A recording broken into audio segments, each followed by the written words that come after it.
Legenda Petani Immortal episode 30. Li Yunfei pergi membeli oleh-oleh untuk dibawa kembali ke Tiongkok pagi itu. Dia tidak berencana untuk pergi menonton orang memotong batu. Tetapi Wang Chao telah memotong batu pagi itu dan tidak mendapatkan apa-apa, jadi dia sedang dalam suasana hati yang buruk dan bersikeras agar Li Yunfei menemaninya. Dia mengatakan Li Yunfei beruntung dan ingin berbagi keberuntungannya. Berharap dia bisa menemukan beberapa giok di sore hari sehingga dia bisa pulang dengan tenang. Keluarga Hu mengalami nasib yang lebih buruk. Mereka memotong 3 batu kasar di pagi hari, tetapi hanya mendapatkan sepotong giok biasa seukuran kepalan tangan, berwarna putih dengan sedikit kehijauan, dengan kualitas yang sangat biasa saja. Mereka bahkan tidak mendapatkan kembali setengah dari biaya penawaran. Wu Zongxing beruntung.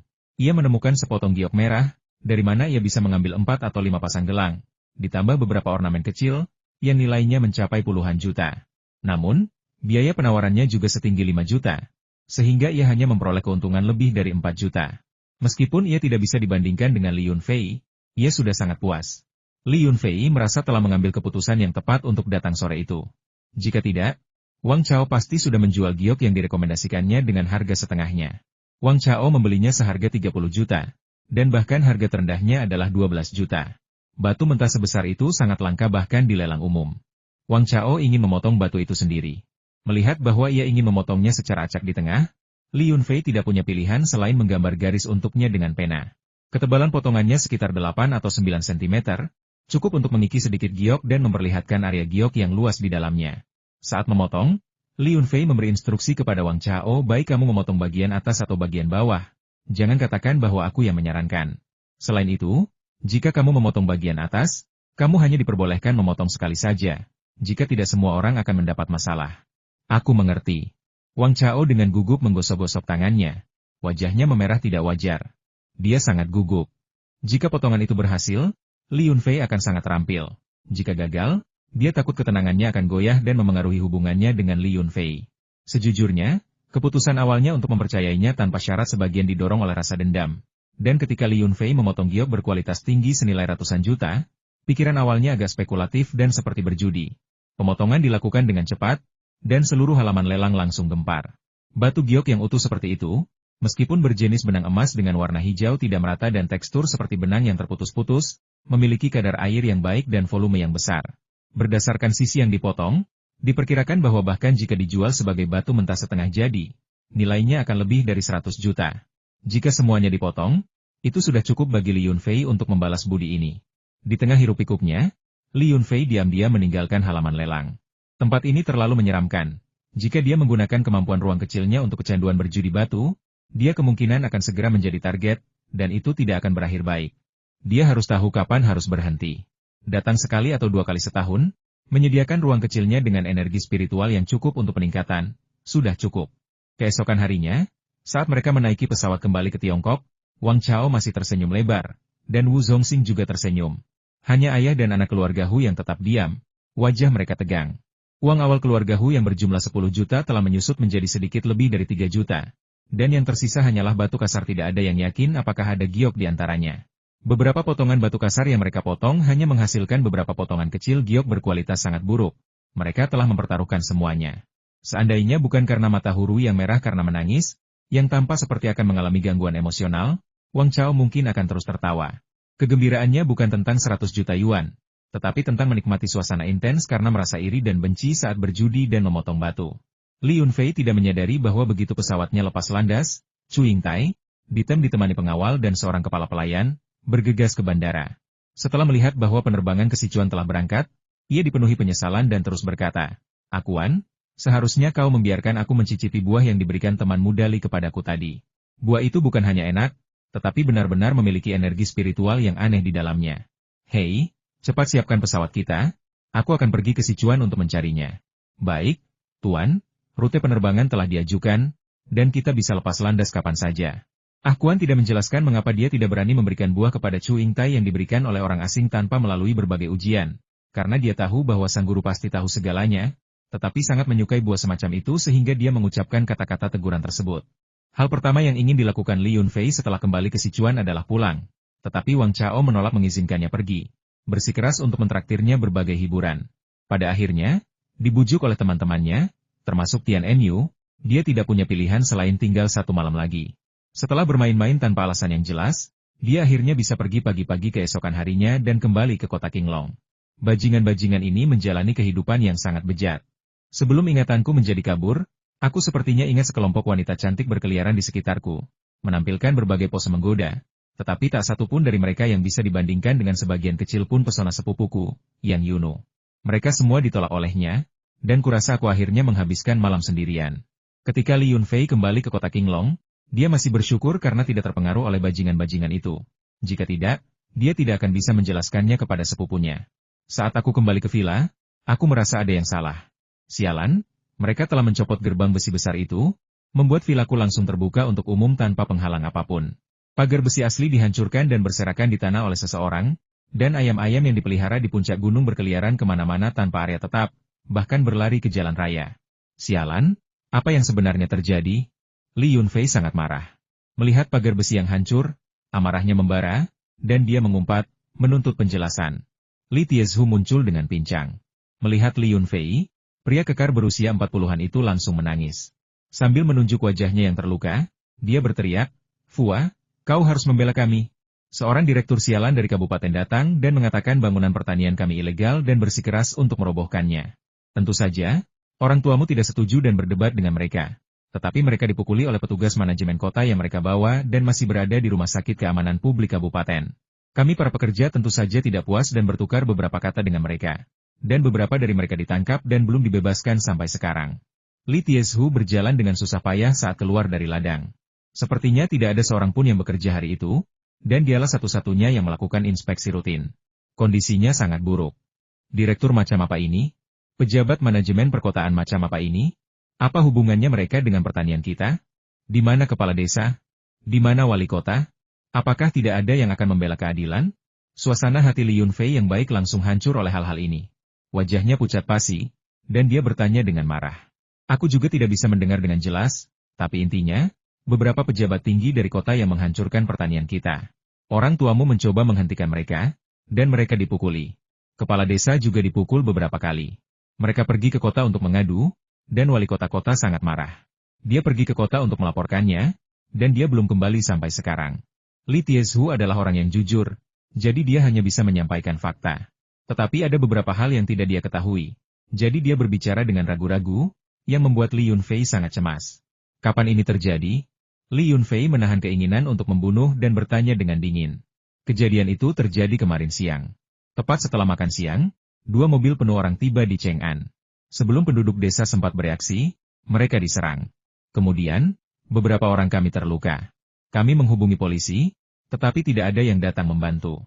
Akhirnya, penduduk desa kami membawa yang terluka ke rumah sakit polisi untuk menunggu perawatan, kata Li Tiezhu. Baiklah, saya mengerti. Saya akan menelepon, kata Li Yunfei sambil mengeluarkan ponselnya dan menekan nomor wali kota Wu Xiaoyu. Begitu sambungan telepon terhubung, Wu Xiaoyu bertanya dengan lelah, siapa ini? Ada apa? Suaranya terdengar seperti baru bangun tidur, dengan nada kelelahan. Saya Li Yunfei. Apa sebenarnya yang terjadi di desa kita? Suara Li Yunfei agak dingin, tetapi kemarahan yang terpendam di balik sikap dinginnya terlihat jelas bagi siapapun. Wu Xiaoyu tiba-tiba duduk di tempat tidur dan berkata dengan cemas, Li Yunfei, begini, jangan panik, biar ku jelaskan. Sepertinya ada orang dari kota datang dengan 2 truk berisi petugas manajemen kota, dan mereka baru saja menghancurkan pertanianmu. Aku masih mengajukan pengaduan ke kota, dan belum ada kesepakatan. Aku sedang mencoba mencari solusi, tolong jangan bertindak gegabah. Sebelum orang tuamu dirawat di rumah sakit, mereka berulang kali menyuruhku untuk tidak membiarkanku menghubungimu, karena mereka takut itu akan mengganggu bisnismu di luar. Li Yunfei tahu ini adalah cara orang tuanya biasanya menangani sesuatu. Mereka tidak ingin merepotkannya dengan apapun, betapapun seriusnya. Tetapi setelah kejadian ini, bagaimana dia bisa mentolerirnya? Siapapun yang terlibat, dia akan membuat mereka membayar harga 1000 kali lipat. Dengan sumber daya yang kau miliki, belum juga kau temukan siapa pelakunya? Suara Li Yunfei terdengar dingin, membuat bulu kuduk merinding. Ya, sepertinya ada hubungannya dengan Su Jingshou, tetapi saat ini belum ada bukti langsung. Operasi ini dipimpin oleh Direktur Biro Manajemen Perkotaan, jawab Wu Xiaoyu dengan hati-hati. HMPH, kota ini tidak membela kita. Rakyat biasa, ini benar-benar pemborosan pendapatan pajak tahunan kita.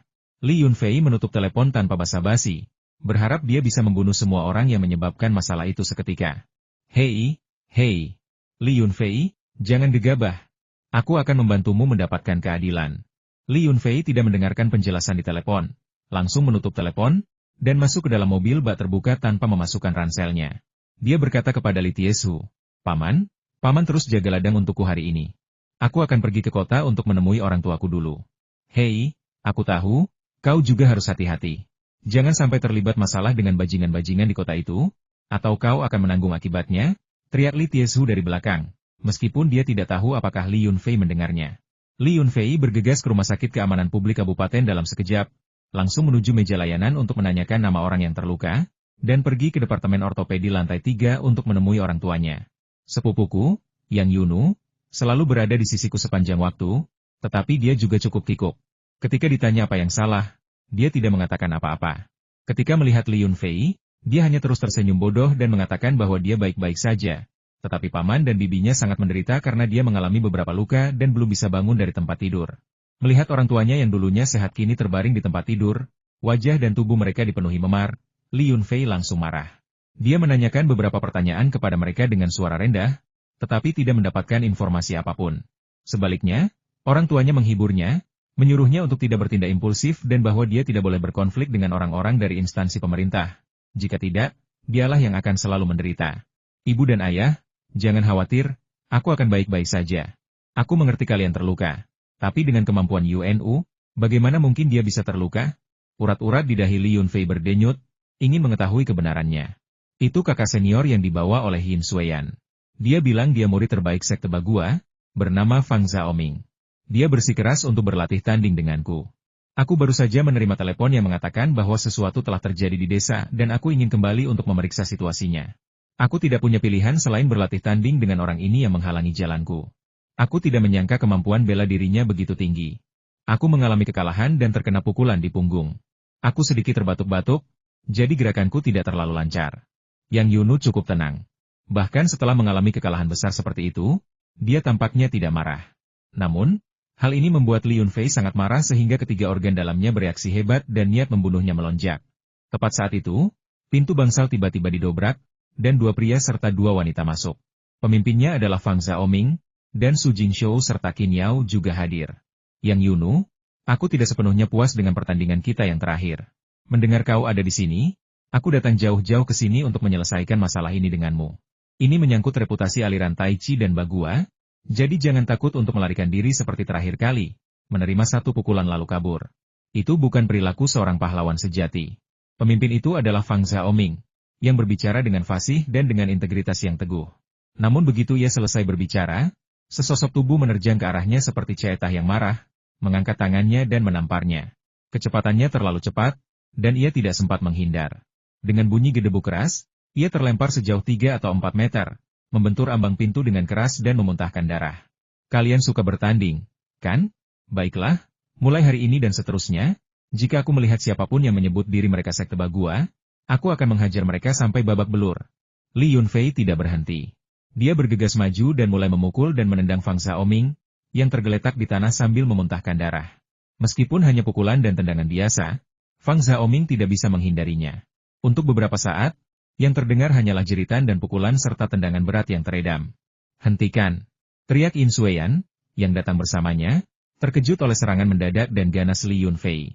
Dia berteriak dan bergegas maju, mencoba menariknya menjauh. Apa yang terjadi? Kita sudah sepakat untuk mengikuti kompetisi bela diri. Mengapa kau melancarkan serangan mendadak? Li Yunfei tiba-tiba berbalik, menatap Yin Sueyan dengan tajam, dan dengan kecepatan kilat, mencengkeram lehernya dengan tangan kirinya, mencibir, dasar perempuan bodoh, selalu ingin mengadakan kompetisi bela diri. Kompetisi macam apa itu? Seberapa mampukah kau? Orang sepertimu, aku bisa mengalahkan 10 orang dengan satu tangan, dan kau masih berani mengadakan kompetisi bela diri? Sambil berbicara, dia menamparnya 2 kali, kiri dan kanan, untuk menyadarkannya. Pelecehan verbal dan fisik itu membuat Yin Sueyan terkejut. Baru setelah Li Yunfei mendorongnya ke ambang pintu, ia duduk di lantai, menutupi wajahnya dan menangis terseduh-seduh. 2 tamparan itu tidak terlalu keras, tetapi bekas jari langsung muncul di wajahnya yang pucat.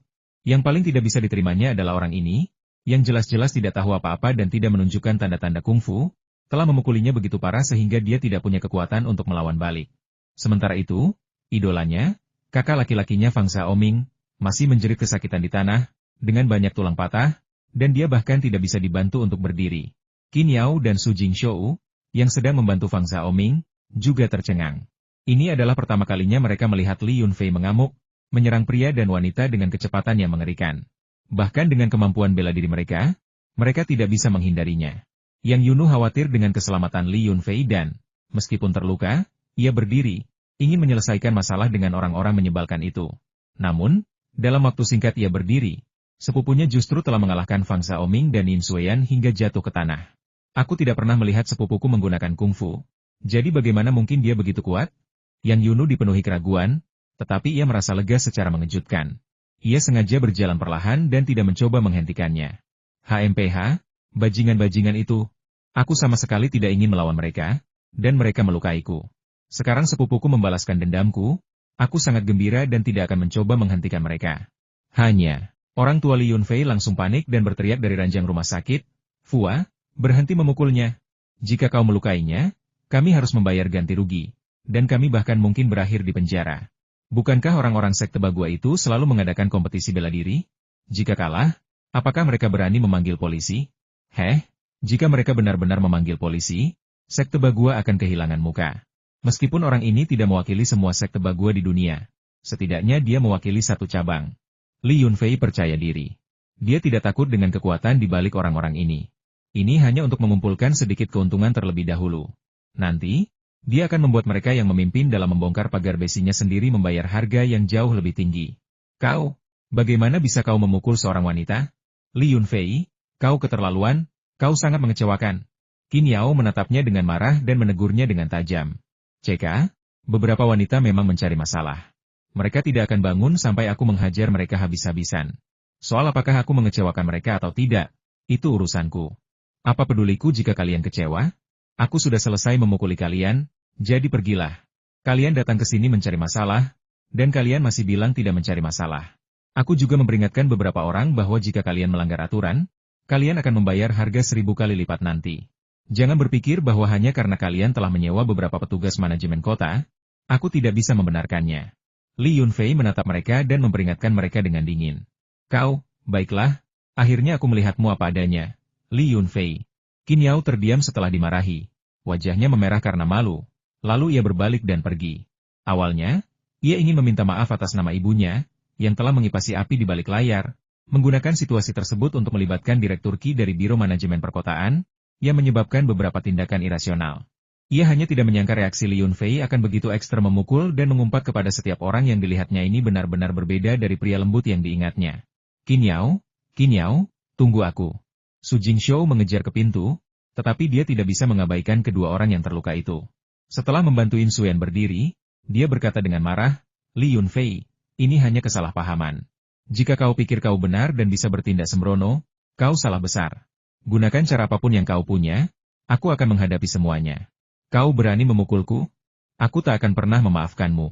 Beraninya kau menampar wajahku. Kau akan mati. Yin Xueyan menyeka air matanya, menggertakkan giginya, dan terus mengulangi kalimat ini. Sambil berbicara, keduanya membantu Fang Xiaoming berdiri dari tanah dan pergi. Jelas tidak berniat memanggil polisi. Departemen ortopedi di Rumah Sakit Keamanan Publik cukup terkenal, membawanya ke dokter adalah prioritas utama. Jawaban Li Yunfei kepada mereka hanya satu kata pergi sana. Kali ini, dia benar-benar marah. Harga diri siapapun tak lagi penting, dan dia menyingkirkan semua kesabarannya. Dia hanya akan membalas dendam dengan lebih kejam kepada musuh-musuhnya. Setelah menutup pintu lagi, Li Chengwen dan Chen Xiuzi mengeluh kepadanya, mengatakan bahwa memukul orang adalah tindakan ilegal. Li Yunfei kemudian bertanya, orang-orang itu melukaimu? Apakah memanggil polisi akan membantu? Apakah mereka ditangkap? Pertanyaan ini membuat kedua orang tua itu terdiam. Mereka berdua menghela napas, jelas merasa sedih. Yang Yunu menghibur mereka, mengatakan bahwa perbuatan baik akan diberi pahala dan perbuatan jahat akan dihukum, dan bahwa orang jahat tidak akan pernah memiliki akhir yang baik. Di depan keluarganya, Li Yunfei menelepon Juken, sekretaris wali kota, dan panggilan itu langsung dijawab. Kakak Ju, apakah ada waktu yang tepat bagi kita untuk berbicara sekarang? Keduanya biasanya tetap berhubungan dan berbicara santai, saling memanggil sebagai saudara secara pribadi. Saudara Yunfei, saya dan wali kota Huang baru saja membicarakan Anda. Kami sudah tahu tentang perusahaan ladang Anda, dan kami sedang dalam perjalanan dari ibu kota provinsi ke kota. Jika kami kembali lebih lambat, Wali kota Wu akan pergi ke ibu kota provinsi untuk mengajukan pengaduan. Juken berbicara lebih formal sekarang. Mungkin karena ada orang lain di sekitar dan tidak nyaman baginya untuk berbicara. Oh, Wali kota Wu memiliki semangat yang cukup tinggi, tetapi ketepatan waktunya dalam menangani berbagai hal kurang. Sekarang setelah kakak Ju tahu, bisakah kau tanyakan pada wali kota Huang apa pendapatnya? Apakah dia berencana mengirim tim kerja ke kabupaten untuk menyelidiki? Orang tuaku terluka oleh mereka dan masih dirawat di rumah sakit, kata Li Yunfei. Apa? Paman dan bibiku terluka karena mereka? Ini, sungguh, kenapa wali kota Wu tidak menyebutkan ini? Suara Juken menjadi tegang. Jika hanya masalah menyingkirkan beberapa batang besi, itu akan mudah ditangani.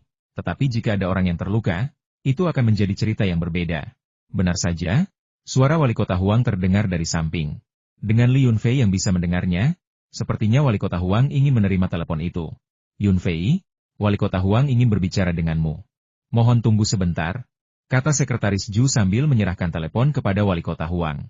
Wali kota Huang, saya mohon maaf telah merepotkan Anda dengan masalah ini.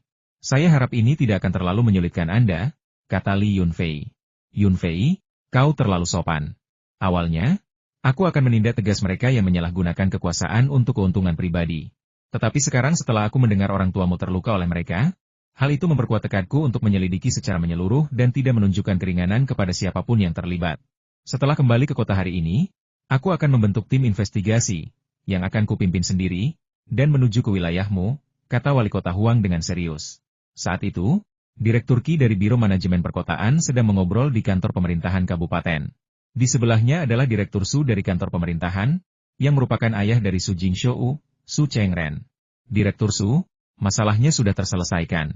Tidak hanya jeruji besi di gerbang yang telah disingkirkan, tetapi orang tua Li Yunfei juga terluka. Kejadian ini menimbulkan kehebohan, dan pihak lain sudah menghubungi polisi. Untungnya, polisi tidak menerima kasus ini, kata Direktur Qi dengan patuh. Kilatan dingin muncul di mata Su Chengren saat dia terkekeh. Hehe, Lau Qi, jangan khawatir. Dengan aku di sini, tidak ada yang akan menangani kasus ini. Mereka sudah terluka, jadi biarlah. Setelah sembuh, mereka bisa meninggalkan rumah sakit sendiri. Para pembuat onar ini melanggar hukum, jadi mereka harus bertanggung jawab. Dalam beberapa hari, kita akan kembali dan mencari beberapa ketentuan hukum untuk menghancurkan villa dan halamannya juga. Tapi, ini menyangkut rumah-rumah pertanian, itu urusan kantor manajemen lahan dan kantor konstruksi perkotaan, tim manajemen perkotaan kabupaten kami tidak bisa ikut campur. Jika sampai di luar kendali, dan orang-orang dari atasan datang untuk memeriksa, saya khawatir saya tidak akan bisa menjelaskannya, kata Direktur Qi dengan agak gelisah. Zaman sekarang, siapa yang mau repot-repot memeriksa hal sepele seperti ini? Beberapa pembuat onar dari desa tidak akan menimbulkan masalah. Aku akan mengangkat telepon ini.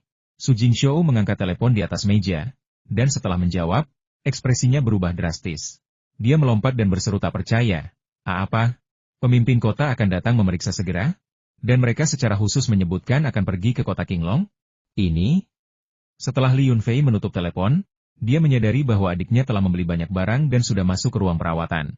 Adiknya terus mengomel, mengatakan bahwa ketika sakit, kita harus makan makanan enak dan jangan pelit terus-menerus. Tidak seperti dulu. Jika sekarang kita punya banyak uang tapi masih pelit makan, orang akan menertawakan kita. Kita punya kekayaan seorang jutawan tapi hidup seperti pengemis. Li Chengwen dan istrinya terus tertawa, mengatakan bahwa meskipun kehidupan mereka seperti pengemis saat ini, bagaimana mungkin pengemis sungguhan bisa bertahan hidup? Mereka memiliki makanan, minuman, dan suplemen nutrisi. Selain beberapa memar dan luka di meja mereka, mereka lebih sehat daripada orang kebanyakan. Tidak perlu orang dewasa dan anak-anak datang ke sini. Mereka harus segera kembali ke bisnis mereka.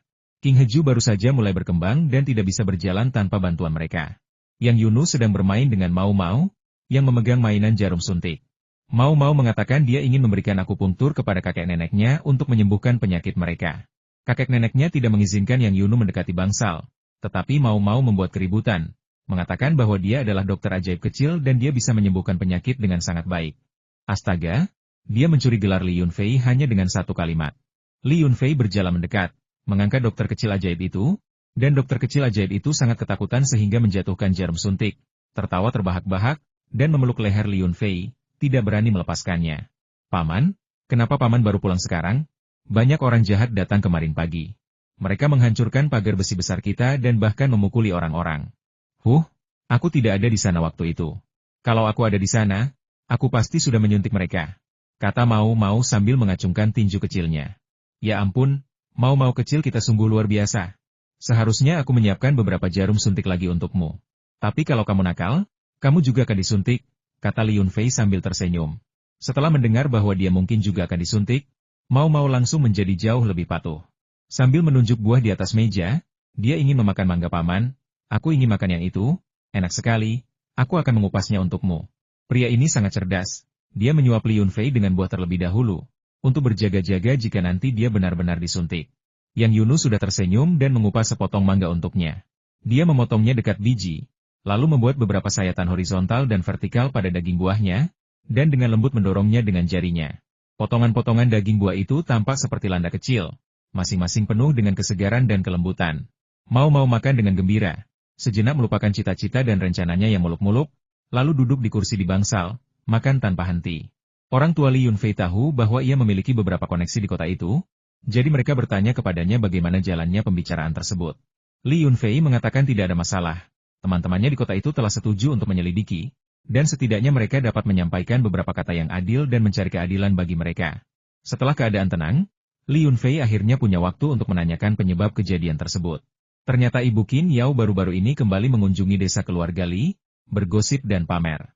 Ladang kedua keluarga mereka bersebelahan, dan beberapa ucapannya sudah keterlaluan, yang tentu saja membuat Chen Xiuzi tidak senang. Keduanya bertengkar 2 kali, dan rasa kesal mereka semakin memuncak, hingga akhirnya berujung pada pertengkaran hebat. Li Yunfei tersenyum dan menghibur ibunya, mengatakan bahwa hubungannya dengan Qin Yao sudah berlalu, dan itu bukan urusan mereka. Namun, karena mereka begitu tidak bertanggung jawab, merobohkan jeruji besi dan memukuli orang, mereka akan menanggung akibatnya. Saat itu, iring-iringan kendaraan besar dari ibu kota provinsi, yang hanya terdiri dari 4 kendaraan dan sekelompok orang, telah tiba di kota Qinglong. Sesampainya di kota, Chu Yingtai tak kuasa menahan diri untuk keluar dari mobil. Melihat pegunungan di kejauhan dan pemandangan di sekitarnya, yang menyerupai lukisan tinta, ia terus memujinya, berkata, tempat yang luar biasa. Ini adalah tanah orang-orang hebat dan pemandangan indah. Bahkan tanaman yang tumbuh di sini pasti memiliki sedikit spiritualitas. Melihat Chu Yingtai bersikeras keluar dari mobil dan berjalan kaki, seorang tokoh penting lain yang tampak seperti pejabat pun keluar dari mobil lain. Sekretarisnya memanggilnya Gubernur Song, sementara Chu Yingtai terus memanggilnya Song Tua. Keduanya tampak memiliki hubungan yang baik, setidaknya ini bukan pertemuan pertama mereka. Pak Tua Song, aku tidak bermaksud mengkritikmu, tapi bentuk tubuhmu ini semua karena terlalu banyak duduk. Sebaiknya kau lebih sering berjalan-jalan. Lihat, pegunungan dan sungai di sini indah sekali, udaranya segar, tidak ada kabut asap, dan jika kau menarik napas dalam-dalam, kau bahkan bisa mencium aroma samar rumput dan pepohonan. Aku jarang datang ke daratan sebelumnya. Seandainya aku tahu tentang tempat indah ini lebih awal, aku pasti akan lebih sering datang.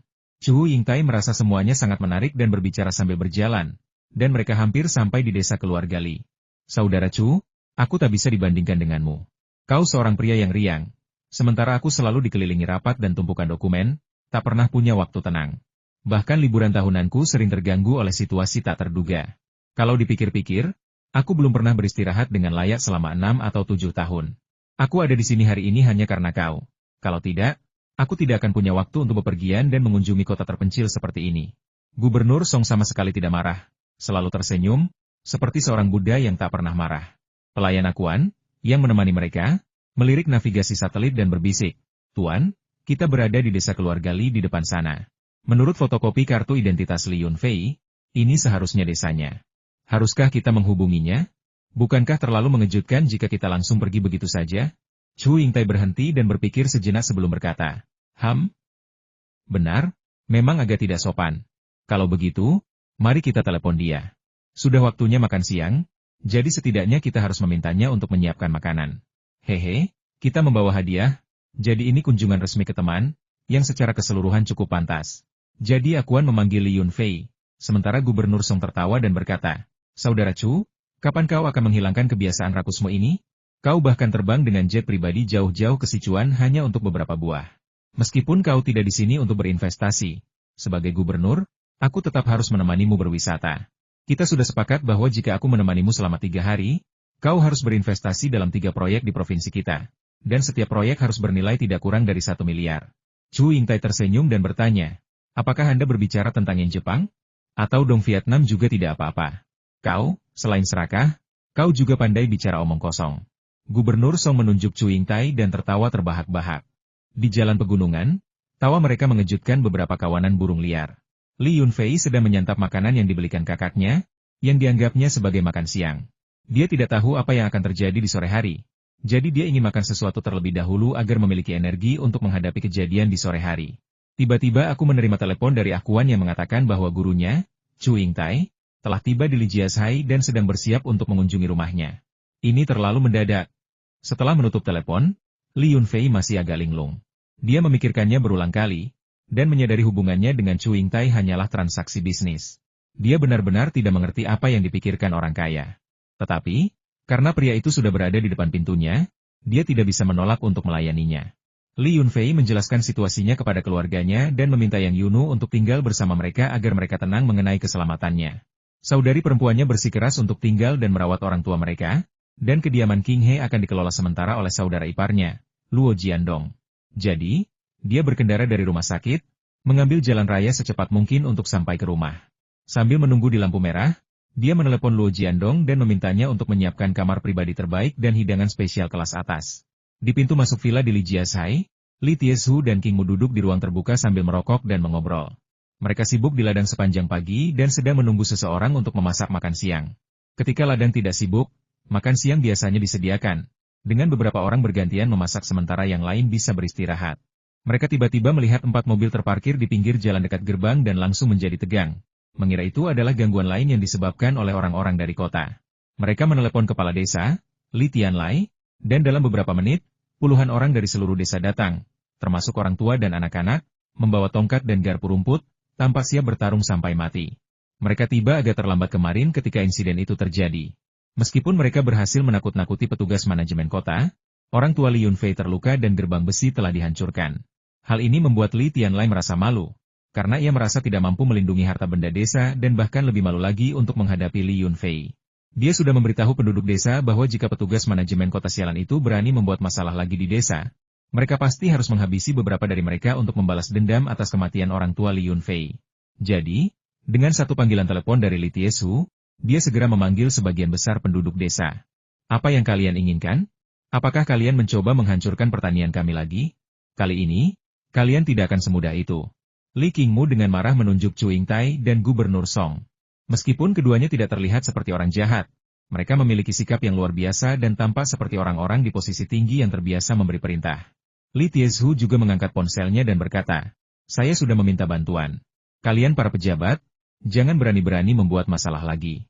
Ekspresi Chu Yingtai dan Gubernur Song sedikit berubah, dan para pengawal serta penjaga mereka juga menjadi sangat gugup, segera melindungi mereka di tengah dan tetap waspada. "Hehe, aku penasaran ingin tahu apa yang sedang kau lakukan," canda Chu Yingtai. Penduduk desa sangat ramah. Mereka tahu ini pertama kalinya aku di sini, jadi seluruh desa datang untuk menyambutku. Wajah Gubernur Song agak muram.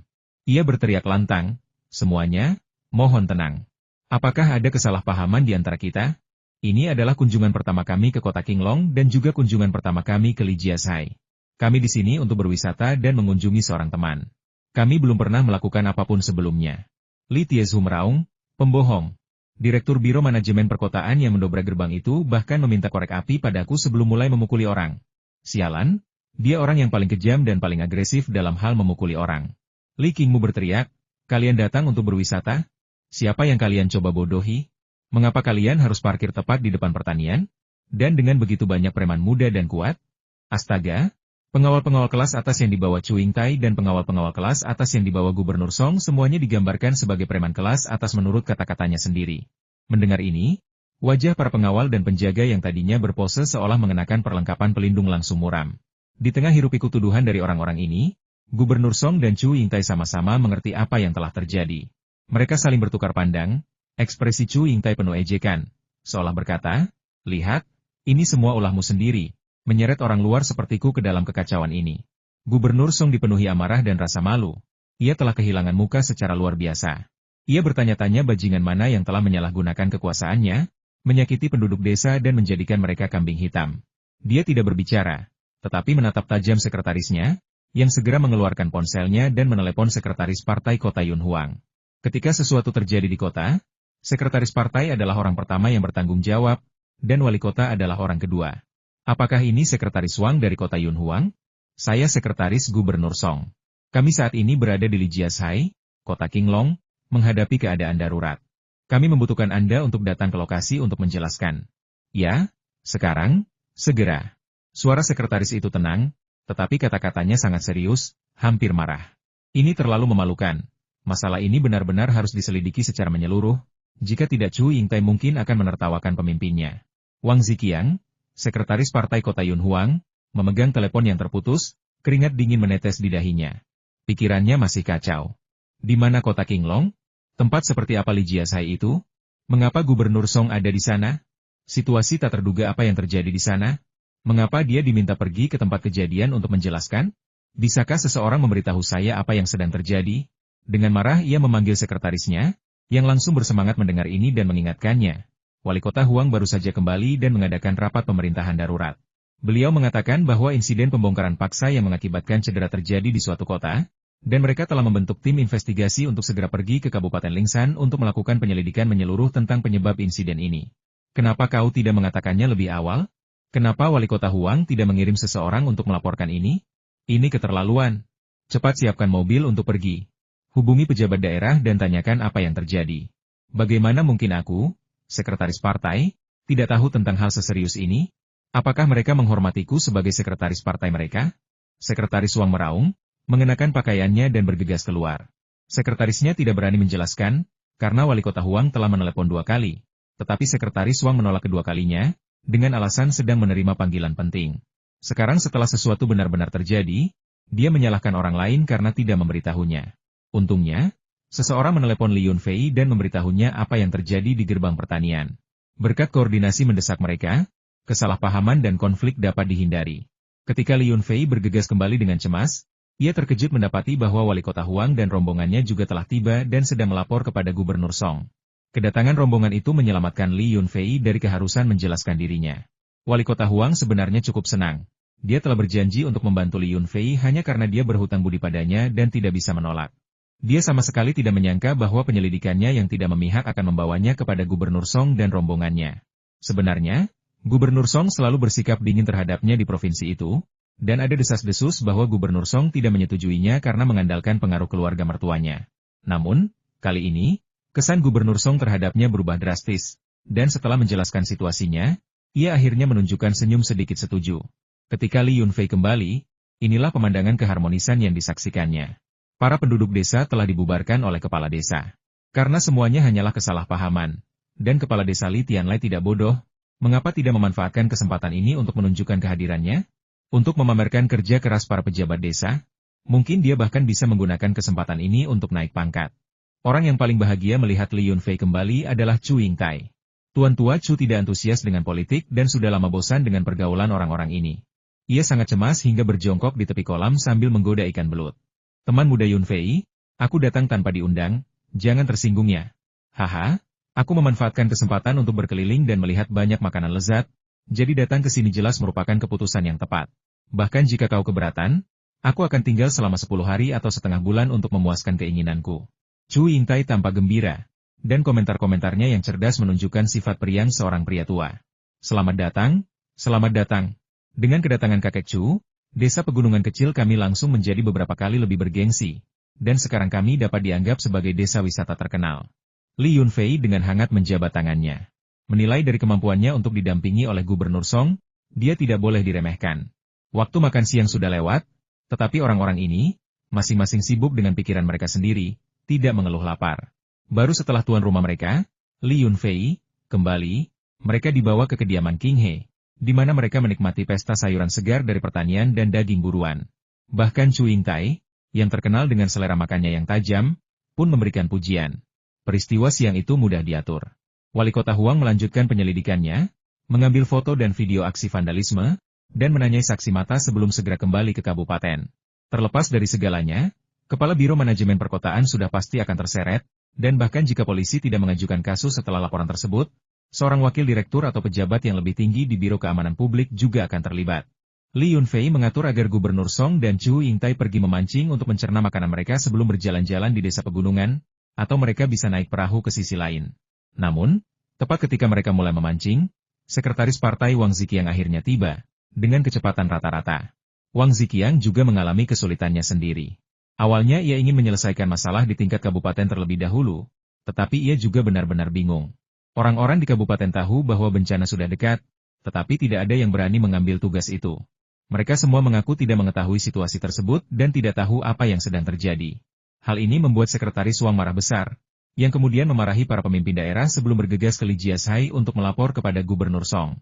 Sayangnya, Gubernur Song sudah memahami akar permasalahan dan tidak memiliki niat baik terhadap sekretaris yang baru tiba di lokasi kejadian 2 atau 3 jam kemudian. Ia mendengus dingin dan fokus pada kegiatan memancing, menyembunyikan wajahnya yang biasanya tersenyum. Berkeringat deras, Wang Ziqiang sangat ketakutan. Ia dengan cemas melihat sekeliling dan kemudian menyadari bahwa Li Yunfei tampak familiar.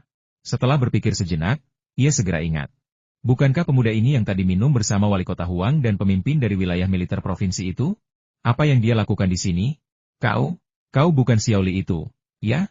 Apa yang kau lakukan di sini? Dalam keputusasaannya, Wang Ziqiang mencoba mencari jalan keluar dengan berbicara kepada orang-orang di sekitar Gubernur Song. Melihat ikan itu memakan umpan, Li Yunfei perlahan menarik kailnya, hanya untuk menemukan tidak ada apa-apa. Dia melirik umpan yang kosong dan langsung kecewa. Dia menghela napas, ikan-ikan ini terlalu licik. Sebelum menjawab pertanyaan Sekretaris Wang, saya tinggal di desa pegunungan kecil ini. Jika saya tidak di sini, di mana lagi saya berada? Ngomong-ngomong, ladang yang dirusak itu milik saya. Mendengar penjelasan Li Yunfei, Sekretaris Wang langsung berkeringat dingin. Astaga, sungguh kesalahan besar. Dia menatap sekretarisnya dengan tajam. Dasar idiot. Investigasi macam apa yang dia lakukan sebelumnya? Dia bahkan tidak bisa mendapatkan petunjuk sepenting ini. Akhirnya, Gubernur Song, yang tidak sabar dengan kelompok yang menatapnya dari belakang, melambaikan tangannya dan berkata, "Baiklah, hentikan membuang-buang waktu di sini. Kembalilah ke tempat kalian seharusnya bekerja. Daripada berdiri di sini melamun, mengapa tidak berdiskusi dengan wali kota Huang tentang bagaimana menyelesaikan masalah ini? Sebagai sekretaris partai, meskipun Anda bertanggung jawab atas situasi secara keseluruhan, Anda tidak boleh mengabaikan detailnya." Ya, saya pasti akan memperbaiki kesalahan saya tepat waktu, kritik Gubernur Song. Wang Ziqiang juga merasa dia tidak bisa tinggal lebih lama lagi. Karena keterlambatan informasi, tindakannya juga tertinggal dalam segala hal. Yang terpenting, korban perusakan ladang itu sebenarnya sedang memancing bersama Gubernur Song, mengobrol dan tertawa, tampaknya memiliki hubungan yang baik. Jika masalah ini tidak diselesaikan, dia benar-benar tidak bisa tinggal di sini lebih lama lagi. Sekretaris Wang dan kelompoknya datang dan pergi dengan tergesa-gesa. Dia harus menyampaikan pendapatnya sebelum wali kota Huang bertindak. Dan dia ingin berurusan dengan beberapa orang lagi selain mereka yang telah ditangani wali kota Huang. Pada titik ini, Li Yunfei tidak perlu lagi berbicara. Tidak seorang pun yang terlibat dalam masalah ini akan lolos, rencana cadangan yang telah ia persiapkan tidak diperlukan. Dengan Gubernur Song sebagai tokoh yang berpengaruh, roh-roh jahat itu tidak berhak menimbulkan masalah. Jadi, sambil memancing, dia masih punya waktu luang untuk masuk ke ruang kecil itu, memetik setengah keranjang daun teh bulat, menyiapkan teko di ruang kecil itu, dan menumis teh hudao di tempat itu juga. Dalam hal keterampilan menggoreng teh, Li Yunfei banyak belajar dari guru Suanyin dan berlatih dengan teh tua di kuil Taoisnya yang tidak bernama. Meskipun kualitas teh yang digorengnya tidak terlalu bagus, teknik menggoreng tehnya sangat terampil. Di luar baru setengah jam berlalu, tetapi di dalam ia sudah berada selama 5 jam, menggoreng total setengah jin teh. Metode penggorengan teh hudao agak istimewa. Meskipun merupakan teh hijau biasa, daun tehnya seperti teh setengah fermentasi, dengan setiap daunnya bulat seperti kacang. Ketika diseduh dalam air mendidih, daun-daun tersebut dapat dengan cepat mengembang dan berubah menjadi daun-daun besar dan bulat. Teh yang diseduh berwarna hijau zamrud dan memiliki aroma unik, tidak seperti jenis teh lainnya di pasaran. Teh ini meninggalkan kesan yang mendalam dan konon dapat membawa pencerahan jika dikonsumsi berulang kali. Li Yunfei belum pernah mencicipi teh pencerahan, tetapi dia telah mendengar kakeknya menceritakannya berkali-kali. Bahkan Sandaki, seorang ahli bela diri yang tidak tahu apa-apa tentang teh, memberikan acungan jempol ketika dia menyebutkannya, yang menunjukkan betapa istimewanya teh itu. Selama proses penggorengan teh, roh Li Yunfei dapat merasakan perubahan pada daun teh dan aroma samar yang unik yang terpancar dari permukaannya. Saat aroma memenuhi udara, energi spiritual benar-benar meresap ke atmosfer, menenangkan jiwa dan meninggalkan rasa nikmat yang bertahan lama.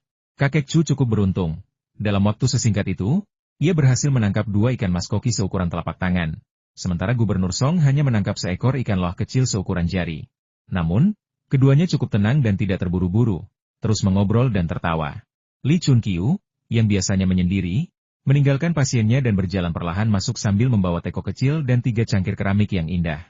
Ia tampak bergerak sangat lambat, tetapi para pengawal di sekeliling area bahkan tidak sempat bereaksi sebelum ia dengan mudah memasuki perimeter pertahanan, yang membuat mereka cukup ketakutan.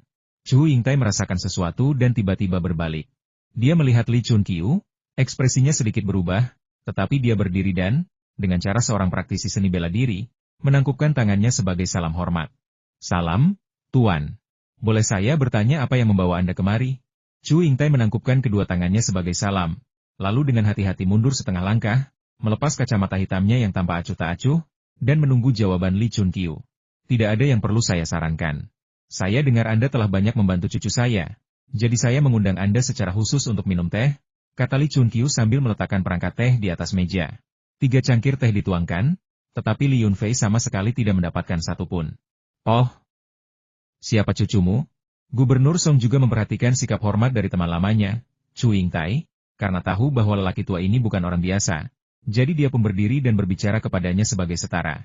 Itulah anak kurang ajar. Li Chunqiu menunjuk Li Yunfei, yang sedang melamun, dengan nada kecewa dan frustrasi. Oh, jadi Anda kakek Li Yunfei. Mohon maaf. Saat makan, ketika topik anggota keluarga muncul secara sambil lalu, Gubernur Song sudah tahu bahwa kakek Li Yunfei adalah seorang dokter pengobatan tradisional Tiongkok kuno dengan keahlian medis yang luar biasa, dan dikenal sebagai dokter mujarab di daerah setempat. Rasa hormat Chu Yingtai kepada Li Chunqiu bukan berasal dari kemampuannya untuk merasakan bahwa seni bela diri Li Chunqiu telah mencapai puncak tertentu, membuatnya sangat kuat. Dia hanya selangkah lagi dari mengambil langkah terakhir itu, tampaknya siap untuk menerobos kapan saja. Mari, minum teh. Li Chunqiu tidak terbiasa dengan formalitas, jadi dia menawarkan masing-masing dari mereka secangkir teh sebagai ucapan terima kasih atas nama Li Yunfei. Sekretaris Gubernur Song dan kepala pelayan Chu Yingtai sama-sama ingin mengingatkannya tentang keamanan teh tersebut. Tetapi karena mereka sangat menghormati Li Chunqiu dan mengingat bahwa dia adalah kakek Li Yunfei, mereka tidak berani angkat bicara. Li Yunfei sebenarnya sudah tahu apa yang terjadi di luar. Dia baru saja selesai merapikan barang-barangnya di ruangan kecil itu ketika dia berdiri dan berkata sambil tersenyum. Aku tidur siang dan hampir tertidur. Kakek, berani-beraninya kau keluar? Tidakkah kau takut pasien di depan pintu akan mengepungmu? Aku tidak takut. Aku tidak ingin terjebak, dan tidak ada yang bisa menjebakku. Baiklah. Sekarang setelah aku selesai minum teh, aku harus kembali. Lebih baik menjaga agar semuanya tetap tenang saat ini. Dia mengucapkan kata-kata yang tidak bisa dipahami orang lain, meletakkan cangkirnya, dan berbalik untuk pergi. Setelah melangkah beberapa langkah, Li Chunqiu tiba-tiba berbalik, menatap Chu Yingtai, dan berkata, dilihat dari aksenmu, kau pasti dari selatan. Aku tidak tahu banyak tentang situasi di sana. Aku ingin tahu rute mana yang kau ambil? Chu Yingtai sedikit terkejut. Tidak menyangka dia akan bertanya secara langsung, tetapi dia tetap menjawab dengan jujur kultivasi internal, yang sering disebut orang sebagai kultivasi Qi. Hehe, di usiaku ini, aku hanya ingin hidup lebih lama, dan aku tidak punya harapan untuk membuat kemajuan lebih lanjut dalam hidup ini. Tapi Kakali, Qi tampaknya sangat melimpah, seolah-olah kau berada di tahap kritis. Kapan suatu periode kultivasi bukan merupakan periode kritis? Setelah mengatakan ini, Li Chunqiu pergi tanpa menoleh ke belakang. Li Yunfei diam-diam mengerutkan bibir. Sejak ia memberikan 2 ember sari mata air spiritual kepada kakeknya, seluruh jiwa dan energinya telah berubah. Aura tajam dan ganas di tubuhnya perlahan memudar, dan ia menjadi semakin mirip penduduk desa biasa di pegunungan. Namun, kata-katanya menjadi semakin misterius, membuat orang tidak dapat memahaminya. Namun, Chu Yingtai tetap menunjukkan rasa hormat yang lebih besar. Sambil memperhatikan sosok Li Chunqiu yang menghilang, ia menghela napas setelah beberapa saat. Ini benar-benar memperluas wawasan saya. Saya tidak pernah menyangka akan bertemu dengan seorang guru sejati di sini. Perjalanan ini benar-benar bermanfaat. Saat Li Yunfei sedang berdiskusi dengan para tamu di tepi sungai tentang bagaimana menjaga kesehatan merupakan salah satu bentuk kultivasi, keadaan di rumah Su Jingshou tidak tenang. Ketika ayahnya, Su Chengren, kembali, wajahnya pucat pasi, dan tanpa mengucapkan sepatah kata pun, ia membanting tinjunya ke pintu dan mengunci diri di ruang kerjanya. Di ruang tamu, Ibu Qinyao, Yo Huifen, dan Ibu Su Jingshou sedang asyik berbincang tentang pertunangan anak-anak mereka. Mereka menikmati percakapan mereka ketika dikejutkan oleh reaksi Su Chengren. Ada apa dengan orang tua ini? Dia semakin tidak sabar seiring bertambahnya usia. Dia tidak setenang Jingshou. Hahaha. Ibu Su Jingshou tertawa, tetapi ekspresinya agak canggung. Tidak apa-apa, tidak apa-apa. Setiap orang pasti pernah mengalami hari-hari buruk. Lagi pula, ayah mertua saya bekerja di pemerintahan daerah, jadi beliau berada di bawah tekanan yang besar. Sesekali marah itu baik untuk kesehatannya, kata Yo Huifen dengan penuh pengertian. Sebelum Yao Huifan selesai berbicara, Su Chengren kembali membuka pintu ruang kerjanya. Sambil memegang teleponnya, wajahnya pucat pasi, ia membentak Yao Huifan, hampir tak mampu menahan amarahnya. Ini semua perbuatanmu. Kau menggunakan namaku untuk memerintahkan Direktur Ki dari Biro Manajemen Perkotaan untuk merobohkan tembok seseorang, dan itu satu hal. Tetapi mengapa kau juga melukai seseorang?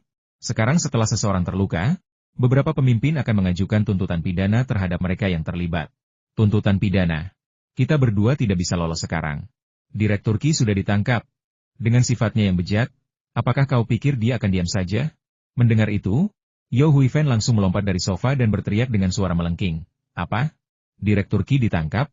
Apa yang terjadi? Dia hanya merusak pagar besi besar dan melukai 2 orang desa. Dengan posisi dan wewenangmu, kau bahkan tidak bisa menangani masalah sekecil ini? Statusku? Statusku tidak ada artinya di hadapan para pemimpin kota. Tahukah kau siapa yang memimpin penyelidikan hari ini? Itu Wali Kota Huang. Kemudian, entah kenapa, Sekretaris Wang dari Komite Partai Kota juga datang. Dia bahkan lebih kejam dan langsung ingin menuntut pertanggungjawaban pidana dari orang-orang yang terlibat.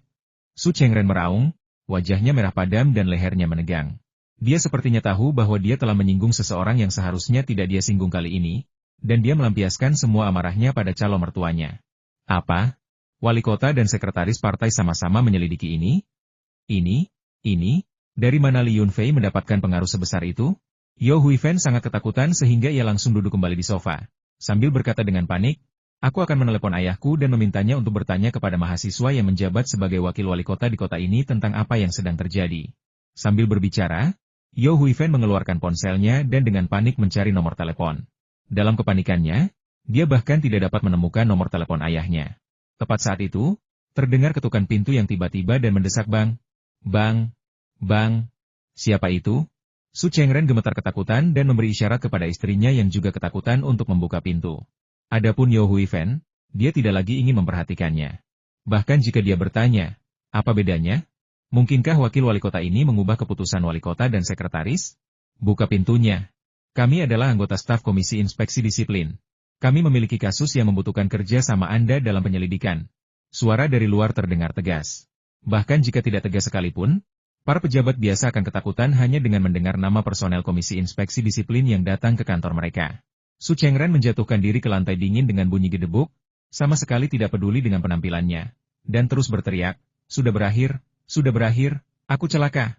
Kau telah menghancurkanku. Kau bisa menimbulkan masalah besar hanya dengan memulai pertanian, kau pembawa sial. Jika kita benar-benar menjadi mertua, aku bahkan mungkin kehilangan nyawaku. Seandainya Su Chengren tahu akan berakhir seperti ini, dia tidak akan mengajak Yao Huifan ke pesta, meskipun dia memiliki 100 pikiran jahat. Di pesta itu, Yao Huifan sangat pandai bergaul, dan tak lama kemudian, dia berkenalan dengan beberapa orang dengan status yang sama, termasuk Direktur Ki dari Biro Manajemen Perkotaan. Karena pengaruh alkohol, dia bercerita tentang perlakuan buruk yang diterimanya di desa pegunungan dan meminta Direktur Ki untuk membantunya membalas dendam. Dengan persetujuan diam-diam Su Chengren, insiden penghancuran pertanian pun terjadi. Meskipun sangat enggan, dia membuka pintu, mempersilakan staf Komisi Inspeksi Disiplin masuk, menunjukkan kepada mereka dokumen-dokumen terkait, dan membawa Su Chengren pergi tanpa perlawanan sedikit pun. Yao Huifan dan istri Su Chengren mengikutinya turun dengan cemas, tepat pada waktunya untuk melihat Su Jingxiu dan Qin Yao kembali. Keduanya ketakutan melihat Su Chengren ditangkap dan buru-buru mengelilinginya untuk menanyakan alasannya. Su Chengren menatap putranya dengan marah dan meraung, kau masih bertanya kenapa? Itu semua karena pacarmu yang baik, mertua baik yang kau carikan untukku. Dia telah menghancurkanku. Setelah mengatakan itu, ia dibawa ke dalam mobil oleh petugas inspeksi disiplin, meninggalkan Su Jingxiu yang tampak benar-benar bingung. Namun, ibunya dengan cepat menjelaskan kepadanya. Dan ketika ia mendengar bahwa itu terkait dengan pembongkaran paksa gerbang peternakan Li Yunfei, mereka sangat ketakutan. Su Jingxiu sangat marah mendengar ini dan berteriak, Li Yunfei? Dia lagi? Dia hanya seorang petani. Kekuatan apa yang dia miliki untuk membuat komisi inspeksi disiplin menangkap seseorang? Ibu, jangan panik. Cepat telepon kakekku dan minta dia menggunakan koneksinya untuk memohon agar ayahku dibebaskan. Qin Yao gemetar karena marah, dan berkata dengan geram, dia benar-benar tidak mau berhenti. Dia selalu membuat masalah bagi kita. Dia melukai Fang Xiaoming, dan kita bahkan tidak memanggil polisi. Tetapi dia malah melaporkan Paman Su. Dia orang yang sangat pengkhianat. Ibu, ayo kita panggil kakek juga, dan minta dia untuk mencari seseorang yang menegakkan keadilan. Kita tidak bisa membiarkan rencana pengkhianat itu berhasil. Yao Huifan mengangguk dan akhirnya berhasil terhubung melalui telepon. Ia baru saja mulai menjelaskan situasinya ketika lelaki tua di ujung telepon memarahinya, menyuruhnya segera pulang dan tidak ikut campur, mengatakan bahwa seorang pemimpin provinsi telah berbicara dan tidak ada yang bisa mengubah keadaan. Seorang pemimpin provinsi angkat bicara? Ya Tuhan, bagaimana mungkin ini terjadi? Yao Huifan tidak banyak bertanya sebelum menutup telepon. Dia menyuruh Qin Yao untuk segera mengantarnya pulang agar dia bisa bertanya langsung kepada ayahnya tentang berita yang diterimanya. Itu hanya masalah kecil, gerbang pertanian rusak, dan 2 petani terluka. Mengapa hal itu menjadi kehebohan besar, melibatkan pemimpin kota dan provinsi?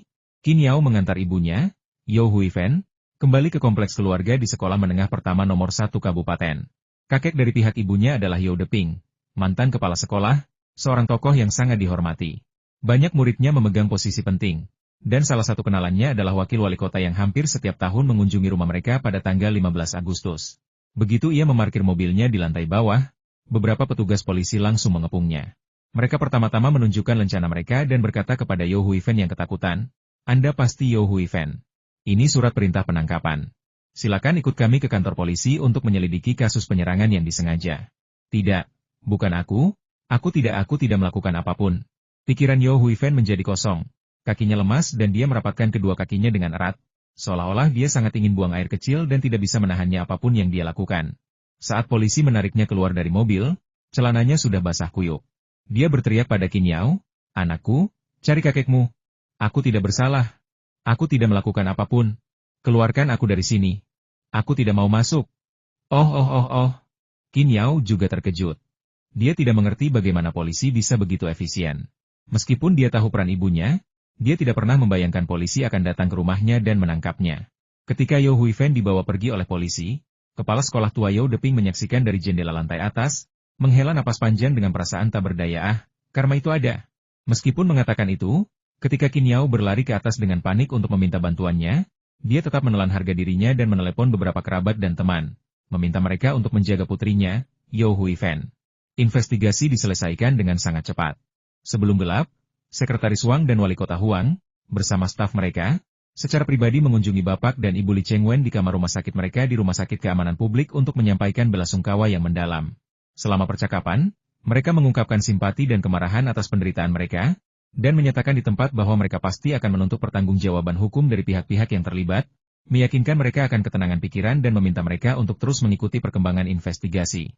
Setelah Sekretaris Wang dan Wali Kota Huang pergi, Tuan dan Nyonya Li Chengwen akhirnya tersadar dari keterkejutan mereka dan tergagap-gagap dengan gembira. "Bukankah itu bos Wang yang datang ke rumah kami untuk makan gratis? Jadi dia seorang pejabat, wali kota. Pantas saja dia datang untuk menyelidiki begitu Fua kembali. Ternyata putra kami yang mengundangnya." "Apa? Fua kenal wali kota Huang?" kata Li Qinghe dengan terkejut, karena belum pernah mendengar hal ini sebelumnya. "Tidak heran aku mendengar dari rekan-rekanku bahwa Kepala Biro Manajemen Perkotaan yang terlibat dalam kasus ini telah ditangkap, dan Yao Huifan, yang berada di baliknya, juga telah dibawa pergi oleh polisi. Kecepatan penyelidikan ini terlalu cepat." Yang Yunu tidak terlalu memikirkannya, tetapi hanya menghela napas lega dan berkata sambil tersenyum, "Baguslah. Jika ada yang menindas kita lagi, mereka harus berpikir 2 kali. Haha, kita sudah bersikap lunak dengan tidak menindas orang lain." Setelah melampiaskan kekesalannya, Li Qinghe pun mulai bercanda. Malam itu, Li Yunfei mengatur agar Gubernur Song dan Chu Yingtai menginap di vilanya. Ia menghubungi Hotel Zulou untuk mengirimkan semua perlengkapan mandi dan memberi instruksi kepada pengurus rumah tangga, Akuan. Ia memberitahu mereka bahwa jika mereka menginginkan sesuatu untuk dimakan, mereka dapat menelepon untuk memesan atau memasaknya sendiri. Ada sebuah pertanian kecil di belakang villa, dan para pekerja dapat memetik sayuran atau buah apapun yang mereka inginkan. Agak tidak pantas meninggalkan tamu di rumah sementara tuan rumah harus pergi. Tetapi tidak ada cara lain, karena orang tua Li Yunfei masih di rumah sakit. Sebagai satu-satunya anak laki-laki dalam keluarga, tidak pantas baginya untuk tidak merawat mereka, dimanapun dia berada. Chu Yingtai tidak keberatan, ia melihat sekeliling dekorasi villa, dan melambaikan tangannya sambil tersenyum. "Dengan kepergianmu, tuan rumah, kami bisa lebih santai. Ingatlah untuk kembali besok dan ajak kami mengunjungi lingkungan sekitar. Oh, ngomong-ngomong, sebelum kau pergi, suruh para pekerja pertanian memetik buah dan membawanya ke sini. Aku benar-benar tertarik ke sini karena buah-buahanmu." Li Yunfei tertawa dan memerintahkan Li Tiesu untuk mengirimkan berbagai macam buah yang tumbuh di gunung belakang. Kemudian dia pergi ke Bangsal, memberitahu saudara perempuannya untuk membawa keponakannya kembali, dan bahwa dia dan Yang Yunu akan tinggal di Bangsal untuk merawatnya. Pada malam hari, Ia memasuki ruang kecil itu dan menemukan bahwa kedua anak elang Girfalcon telah diusir dari sarangnya oleh Ertuzi. Seandainya ruang kecil itu tidak terbatas ukurannya, mereka mungkin akan terdorong hingga ke ujung dunia. Kedua anak burung Girfalcon itu baru saja bulunya tumbuh sempurna. Meskipun mereka sangat kuat dan bisa terbang, postur terbang mereka jauh lebih buruk daripada kedua induknya. Mereka bertengger dengan sedih di pohon jujube di kaki gunung, menatap sarang raksasa di puncak gunung, rumah orang tua mereka, tetapi sayangnya, mereka tidak lagi bisa mencapainya. Begitu melihat Li Yunfei masuk, Ertuzi mengeluarkan lolongan panjang yang sangat mirip manusia, terbang ke sisi Li Yunfei, dan menunjuk kedua elang muda itu, seolah berkata, cepat lepaskan mereka untuk terbang. Membiarkan mereka terkurung di ruang kecil ini akan menghambat pertumbuhan mereka. Anak burung Girfalcon itu segera dikirim oleh Li Yunfei. Bulunya yang putih bersih membuatnya sangat laku. Satu dipesan oleh Wang Chao, dan yang lainnya oleh Tian Mu. Setelah menerima anak burung tersebut, keduanya mengatakan bahwa mereka akan melatihnya dengan ketat dan pasti akan melampaui Girfalcon milik Li Yunfei yang bisa memetik buah kesemek. Orang tua Li Yunfei pulih dengan kecepatan yang luar biasa setelah meminum sari air mata air spasial, hampir sampai pada titik yang tidak masuk akal. Namun, karena mereka sudah siap untuk dipulangkan, mereka tidak bisa menghentikannya.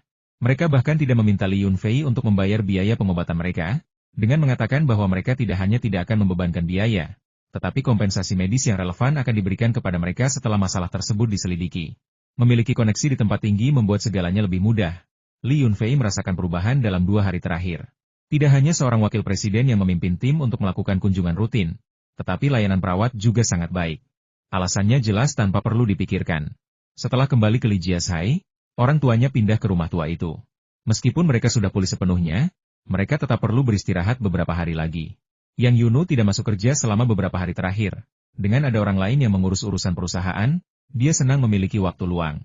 Setelah seharian berwisata bersama Gubernur Song dan Chu Yingtai, Li Yunfei dan rombongannya harus pergi karena urusan mendesak di provinsi tersebut. Namun, Chu Yingtai adalah seorang pria kaya yang riang gembira dan mengatakan bahwa ia belum cukup bersenang-senang. Lalu menyuruh Gubernur Song untuk melanjutkan urusannya dan tidak perlu mengkhawatirkan orang tua ini. Faktanya, Li Yunfei merasa jauh lebih tenang setelah Gubernur Song pergi. Pejabat tinggi ini memiliki aura yang berwibawa. Meskipun dia selalu tersenyum kepada orang biasa, dia bisa sangat menakutkan ketika marah. Saat bangun tidur di pagi hari, Chu Yingtai akan menghadap matahari terbit, kaki sedikit terpisah, lengan menggantung alami di sisi tubuhnya, mempraktikkan teknik kultivasi kesehatan internalnya dalam posisi alami.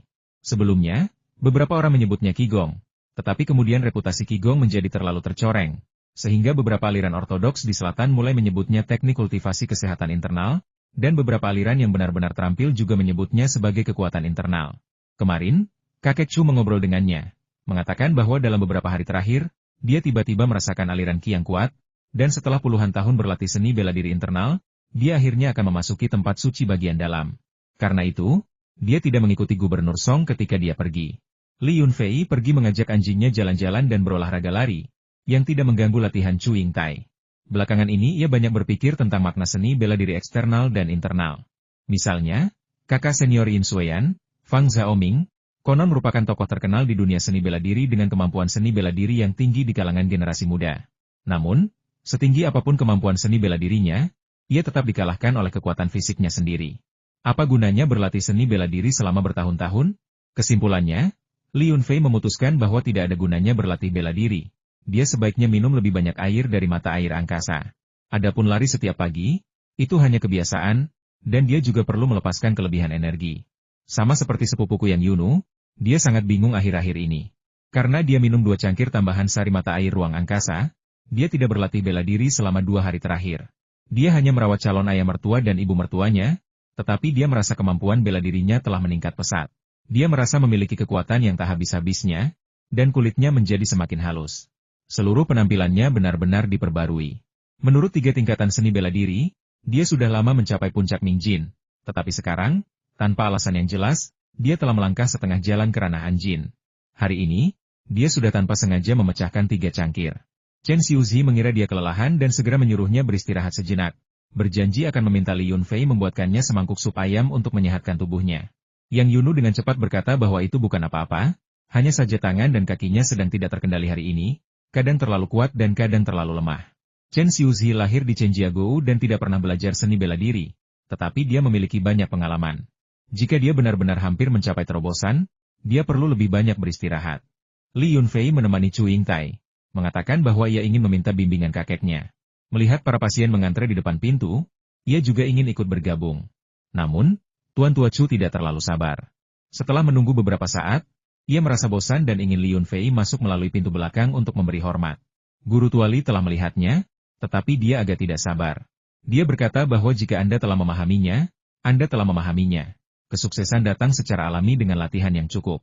Ketika Anda mencapai tahap itu, Anda akan secara alami mengerti dan menerobos. Jika Anda belum mencapai tahap itu, mengatakan apapun hanya membuang waktu. Setiap tingkat keterampilan atau penguasaan adalah proses perubahan kuantitatif yang mengarah pada perubahan kualitatif. Ketika Anda melatih tubuh Anda hingga tahap tertentu, Anda secara alami akan mengembangkan sensasi yang unik. Bagi orang awam yang lemah dan mudah sakit, memperkuat latihan fisik dan menjadi orang yang sehat merupakan terobosan dalam kondisi fisik mereka. Orang yang sehat, melalui latihan, menjadi orang yang kuat, yang juga merupakan suatu kemajuan. Orang yang kuat, dalam mengejar tujuan tertinggi, menjadi atlet profesional, berjuang untuk meraih peringkat di bidangnya dan terus memecahkan rekor. Orang seperti itu adalah seorang kultivator. Di zaman sekarang ini, kultivasi bukanlah tahayul atau hal mistis. Itu hanyalah kelanjutan dari terminologi kuno. Kemudian, Guru Tuali mengganti topik pembicaraan dan menoleh ke Chu Yingtai, mengatakan bahwa dia belum mengumpulkan cukup pengalaman, dan begitu dia memilikinya, dia bisa mengambil langkah itu. Di usianya, mencapai tingkat kultivasi ini bukanlah hal yang mudah. Dia telah menghabiskan seluruh hidupnya tanpa terburu-buru, dan sekarang dia terburu-buru hanya untuk beberapa hari. Setelah memarahi mereka, Tuan Tuali mencoba mengusir mereka, dengan mengatakan bahwa mereka tidak boleh menunda janji temu medisnya. Ia tidak punya banyak waktu luang akhir-akhir ini dan tidak ingin menyia-nyiakannya untuk hal-hal yang tidak penting ini. Chu Yingtai, meskipun usianya sudah lanjut, biasanya memiliki pengaruh yang cukup besar di Asia Tenggara. Namun, setelah ditegur oleh Guru Tuali, dia tidak berani mengucapkan sepatah kata pun sebagai tanggapan dan terus mengatakan bahwa teguran itu memang pantas diterimanya. Seolah-olah teguran itu telah mencerahkannya dan membuatnya memahami banyak hal. Saat itu, Chu Yingtai, dengan senyum yang dipaksakan, hendak pergi ketika telepon Liyun Fei berdering. Setelah menjawab, ia mengetahui bahwa itu adalah ibunya, Chen Xiuzi, yang menelepon. Oh, Kung Fu Yunu menunjukkan tanda-tanda terobosan? Biar kutanya kakek apa yang harus kulakukan? Liyun Fei segera menoleh dan menatap kakeknya. Tuan Tuali, dengan pendengarannya yang tajam, mendengar bahwa calon menantunya akan mencapai terobosan dalam seni bela diri. Secercah kegembiraan terpancar di matanya, dan dia berseru, di usia semuda ini, dia sudah hampir mencapai tingkat Mingjin dan Anjin. Akan seperti apa dia di masa depan? Tidak, aku harus pergi dan menonton. Kita tidak boleh membiarkan apapun terjadi saat ini. Setelah menanyakan arah, Tuan Tuali melesat pergi seperti angin puting beliung, meninggalkan Chu Yingtai dan Liyun Fei saling menatap dengan tak percaya. Bukankah mereka baru saja sepakat bahwa semuanya baik-baik saja, bahwa terobosan akan terjadi secara alami ketika waktunya tepat, dan tidak perlu membuat keributan? Mengapa berubah pikiran ketika menyangkut keluarga mereka sendiri? Chu Yingtai sangat frustrasi, merasa bahwa dirinya tidak dihargai. Mungkin dia harus mengirimkan hadiah berharga kepada Tuan Tuali. Jika tidak, mengapa dia mau memberinya nasihat? Liyun Fei sangat gembira dan bergegas pulang. Keterampilan bela diri calon istrinya sangat bagus, sehingga putra mereka akan lebih sehat. Chu Yingtai tidak punya pilihan selain mengejarnya. Pria tua itu, yang berusia 50-an atau 60-an, berlari tanpa berkeringat sedikit pun, menunjukkan bahwa latihan menjaga kesehatannya memang efektif. Saat dalam perjalanan, ia bahkan sempat bertanya kepada Liyun Fei mengapa ada begitu banyak praktisi seni bela diri di desa-desa pegunungan terdekat. Orang sering berkata, orang miskin adalah cendekiawan, orang kaya adalah seniman bela diri. Ia beralasan bahwa seorang tuan muda tidak dapat dibina tanpa sumber daya yang melimpah. Liyun Fei menceritakan bahwa daerah itu dulunya cukup kacau. Perkelahian antar desa, baik perorangan maupun kelompok, sering terjadi karena mereka memperebutkan lahan dan buruan, yang menyebabkan budaya bela diri yang kuat. Namun, daerah itu memang sangat miskin, dan sebuah desa hanya dapat menghasilkan beberapa master. Li Chunqiu, misalnya, melatih dirinya sendiri dengan mengumpulkan dan menggunakan ramuan obat dari pegunungan yang dalam. Chenjiagou, di sisi lain, adalah desa besar yang dikelola keluarga di mana kepala klan dapat berlatih bela diri dengan tenang berkat persembahan. Namun, para master terbaik semuanya tinggal bersama kakek dari pihak ibu Liyun Fei. Para pemburu tua di desa Zhangqiao juga sangat terampil dalam pertempuran sebenarnya. Tetapi garis keturunan mereka kacau dan faksi mereka terpecah, sehingga mereka tidak dapat maju lebih jauh dan tubuh mereka menjadi lemah. Mereka tidak pernah menghasilkan master tingkat atas, dan dalam beberapa tahun terakhir mereka menjadi semakin buruk. Ketika mereka tiba di rumah tua itu, Tuan Tuali sedang memeriksa denyut nadi Yang Yunu. Dilihat dari kegembiraan di wajahnya, Hampir pasti bahwa dia akan segera mencapai terobosan. Ketika Chu Yingtai pertama kali mengunjungi rumah tua Li Yunfei, dia merasa bahwa inilah gambaran rumah pertanian yang sesungguhnya. Dan dia juga terkejut dengan kecantikan dan kemudaan Yang Yunu. Dia pernah bertemu beberapa yang disebut jenius dalam seni bela diri sebelumnya, tetapi tingkat kultivasi mereka jauh lebih rendah daripada Yang Yunu. Dia bisa melihat perbedaannya hanya dengan melihat semangat dan energinya. Setelah memeriksa denyut nadinya, Li Chunqiu memberi Yang Yunu 2 potong ginseng berusia seabad dan menyuruhnya memasukkannya ke dalam mulut dan perlahan-lahan mempraktikkan gerakan Tai Chi keluarga Yang. Dia tidak perlu memaksakan diri untuk melakukannya secara terus-menerus. Dia bisa mempraktikkan apapun yang terlintas di pikirannya. Li Yunfei pun tak bisa berbuat apa-apa, jadi dia pergi merebus air dan membuat teh. Dia menggunakan setengah air biasa dan setengah air mata air dari ruangnya. Setelah mendidih, dia mengambil beberapa keping teh pencerahan dan menyeduhnya di dalam teko teh keramik. Teknik menyeduh teh itu sungguh sulit digambarkan. Namun, hanya beberapa puluh detik setelah daun teh pencerahan yang berbentuk kacang dimasukkan ke dalam teko, aroma unik memenuhi seluruh ruangan. Ini juga pertama kalinya Li Yunfei mencium aroma teh pencerahan dalam wujud aslinya. Dan saat aroma itu dilepaskan, dia terpikat. Tak heran kakeknya selalu bercerita betapa enaknya teh pencerahan hari ini, dia benar-benar telah memperluas wawasannya. Hah? Bau apa itu? Ada yang tidak beres? Li Chunqiu tiba-tiba bergegas masuk ruangan, menatap dengan penuh antusias teko porselen kasar di tangan Li Yunfei, dan bertanya, teh jenis apa ini? Dari mana kau mendapatkannya? Teh liar. Terakhir kali aku pergi ke pegunungan, aku jatuh ke dalam gua bawah tanah itu. Di dekat gubuk beratap jerami yang dibangun oleh Guru Lingsu, aku melihat pohon teh liar yang setengah tumbuh, berjuang untuk bertahan hidup.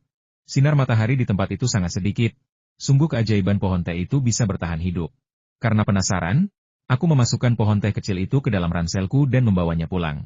Mungkin tanaman itu sudah terlalu lama terbiasa dengan lingkungan gua bawah tanah, dan hampir layu di tempat yang terkena sinar matahari. Saya tidak punya pilihan selain memindahkannya ke lereng gunung dan tidak terlalu memperhatikannya. Baru-baru ini, ketika saya pergi memetik buah di lereng gunung, saya melihat bahwa tanaman itu ternyata masih hidup dan bahkan menumbuhkan banyak daun teh di luar musim. Karena penasaran, saya memetik beberapa, menumisnya begitu saja, dan menyeduhnya sebagai teh liar. Ini pertama kalinya saya menyeduhnya, dan rasanya sangat enak. Li Yunfei telah menemukan sumber pohon teh dan menanam pohon teh kecil di gunung belakang. Tingginya sekitar 30 cm, tetapi akarnya sangat tebal, membuatnya tampak seperti pohon teh yang telah tumbuh selama bertahun-tahun. Namun, pohon teh ini dipilih dengan cermat oleh Li Yunfei dari lahan kecilnya, hanya untuk menyediakan sumber yang memadai untuk sejumlah kecil teh pencerahan. Li Chunqiu buru-buru menuangkan setengah cangkir teh, mengabaikan seberapa panas airnya, dan meneguk beberapa teguk. Ia berseru gembira. Benar, rasanya seperti teh pencerahan. Ini teh pencerahan. Di mana pohon itu? Bawa aku ke sana dengan cepat. Kita harus melindunginya dengan baik. Itu harta yang tak ternilai harganya. Saat menyeduh teh, kualitas air menentukan setengah keberhasilan. Meskipun air tidak berwarna dan tidak berasa, airlah yang menentukan rasa akhir. Air terbaik yang dipadukan dengan teh terbaik menciptakan seduhan teh yang unik, yang langsung diperebutkan oleh Li Chunqiu dan Chu Yingtai begitu diseduh. Li Yunfei menuangkan secangkir untuk masing-masing orang tuanya, lalu ikut berebut untuk meminumnya sendiri. Rasanya begitu unik sehingga tidak ada teh lain yang bisa menggantikannya. Lalu ia mengambil cangkir kecil, bermaksud menawarkannya kepada Yang Yunu untuk dicicipi. Tetapi sepupunya, yang sedang melamun, menepisnya. Teh yang tumpah sepertinya terpantul oleh hembusan angin, tanpa mengenai dirinya sama sekali. Kemudian, terdengar suara pop dari persendiannya, dan otot-ototnya sedikit bergetar dengan kecepatan yang terlihat jelas. Dengan setiap pukulan dan tendangan, keringat mengucur dari pori-porinya. Tak lama kemudian, tanah di bawah kakinya basah kuyup dan memiliki bau asam yang samar. Ini adalah proses tubuh untuk lebih lanjut menghilangkan kotoran. Li Yunfei mendecakkan lidahnya karena takjub. Dia melihat tangannya dan berpikir bahwa tubuhnya mungkin juga memiliki banyak kotoran. Air mata air angkasa membantunya mengeluarkan sebagian besar kotoran itu, tetapi sebagian kecil yang tersisa masih perlu dikeluarkan oleh tubuhnya melalui olahraga. Suara-suara aneh yang berasal dari tubuh sepupuku semakin keras. Dua lelaki tua yang sedang bertengkar memperebutkan teh berhenti sejenak. Seseorang berkata, suara tubuhnya seperti petasan dan guntur, setengah langkah menuju awan, setengah langkah menuju keabadian. Ini berarti bahwa ketika seseorang berkultivasi hingga tingkat tertentu, suara-suara aneh akan keluar dari seluruh bagian tubuh untuk mengeluarkan kotoran. Seseorang telah melangkah ke alam keabadian, yang merupakan tanda peningkatan kekuatan yang besar. Transisi dari kekuatan yang terlihat ke kekuatan tersembunyi melampaui ranah seni bela diri biasa. Hal ini memungkinkan seseorang untuk melukai orang lain secara tak terlihat. Jika dilakukan dengan cara mistis atau supranatural, Praktisi seni bela diri biasa tidak dapat mendeteksinya dan hanya dapat salah mengira itu sebagai karya para dewa. Di seluruh dunia seni bela diri, para master yang telah mencapai tingkat kekuatan tersembunyi sangatlah langka. Suara-suara ortopedi itu bergema 3 kali dari atas ke bawah di seluruh tubuhnya sebelum Yang Yunus secara alami berhenti, menghembuskan napas tebal berwarna putih. Kemudian dia membuka matanya, menyusun kembali lingkungan sekitarnya, dan berhenti sejenak sebelum kembali sadar. Jelas, dunia yang dia lihat telah mengalami perubahan mendasar. Sepupu, kau banyak berkeringat, pasti haus. Cepat minum secangkir teh untuk menenangkan tenggorokanmu. Li Yunfei mengambil secangkir teh pencerahan lagi untuk membantu sepupunya membersihkan tubuhnya. Yang Yunu tersenyum dan, tanpa bersikap sopan, menengadahkan kepalanya dan meminum secangkir kecil teh itu dalam sekali teguk. Kemudian, matanya yang indah berbinar, dan dia berseru, teh ini sangat enak. Aku mau lagi. Hehe, aku bisa ambil sebanyak yang kalian mau. Li Yunfei mengambil cangkir teh dan hendak mengambilnya lagi ketika ia mendapati teko teh itu sudah kosong, telah direbut oleh kedua lelaki tua itu. Tidak ada cara lain selain menambahkan lebih banyak air mendidih. Saya sering mendengar kakek saya berkata bahwa teh hudao bisa diseduh 5 atau 6 kali tanpa kehilangan aromanya. Sekarang, bahkan jika kita tidak mengatakan 5 atau 6 kali, 3 kali seharusnya tidak masalah, kan? Seduhan kedua bahkan lebih otentik, lebih baik daripada yang pertama. Namun, pada seduhan ketiga, aromanya mulai memudar. Kedua lelaki tua itu tampaknya tidak menyadarinya. Tetapi Li Yunfei, yang indera perasaannya sudah lama peka, menyadarinya. Teko ini dapat menampung 6 atau 7 cangkir teh, dan ada tepat 6 orang yang hadir. Jadi setiap orang minum 1 cangkir, dan teh itu habis dengan cukup cepat. Setelah 3 putaran, kecepatan minum kembali normal, dan orang-orang mulai menikmati teh sebelum menelannya. Seandainya aku tahu kau punya teh ini, aku pasti sudah membuang pohon teh Da Hong Pao asli ke tempat sampah sejak lama. Aku tidak akan pernah memamerkannya di depanmu. Sekarang kupikir-pikir, ini agak memalukan. Chu Yingtai memegang cangkir teh terakhir, merasa sangat kenyang hingga hampir tidak bisa menelan lagi. Tetapi ia tidak tega meletakkan cangkir itu. Jangan dibuang. Teh ini diproduksi dalam jumlah yang sangat sedikit, dan biasanya Anda tidak berkesempatan untuk meminumnya. Da Hong Pao atau Longjing asli dari Lion Peak sebenarnya rasanya cukup enak, kata Li Yunfei. Berapa banyak yang Anda produksi setiap tahun? Bisakah Anda menjual kepada saya 10 atau 8 jin? Harganya bisa dinegosiasikan. Saya tidak pernah membiarkan teman-teman saya menderita kerugian. Chu Yingtai menghirup aroma teh itu lagi dan bertanya dengan ekspresi gembira. 10 atau 8 kati? Bahkan tidak sampai 8 liang. Li Yunfei menolak dengan tegas. Ia tidak kekurangan uang, dan ia hanya bisa menyimpan teh itu untuk dirinya sendiri atau untuk menjamu teman-temannya. Ia bahkan tidak pernah mempertimbangkan untuk menjualnya dalam jumlah besar. Ini, Chu Yingtai ingin menanyakan volume produksi spesifiknya, tetapi disela oleh Li Chunqiu. Jangan mengomel lagi. Ayo, ajak aku melihat pohon teh kecil itu, lihat seberapa besar sebenarnya. Kata Li Chunqiu sambil menarik cucunya dan mereka pun menuju keluar. Sebelum pergi, dia tidak lupa memberi instruksi kepada Yang Yunus setelah terobosan itu, istirahatlah sejenak dan rasakan wawasan yang diperoleh. Setelah itu, biasakan dirimu dengan potensi fisik tahap ini sesegera mungkin. Aku mengerti, terima kasih atas bimbinganmu, kakek. Yang Yunu tidak pernah terlalu antusias dengan seni bela diri, tetapi melihat para tetua tampak sangat senang dengan terobosannya, dia membiarkan mereka ikut senang. Li Yunfei mengedipkan mata padanya, ekspresinya menyiratkan agar dia segera mandi. Kemudian dia melihat dirinya sendiri.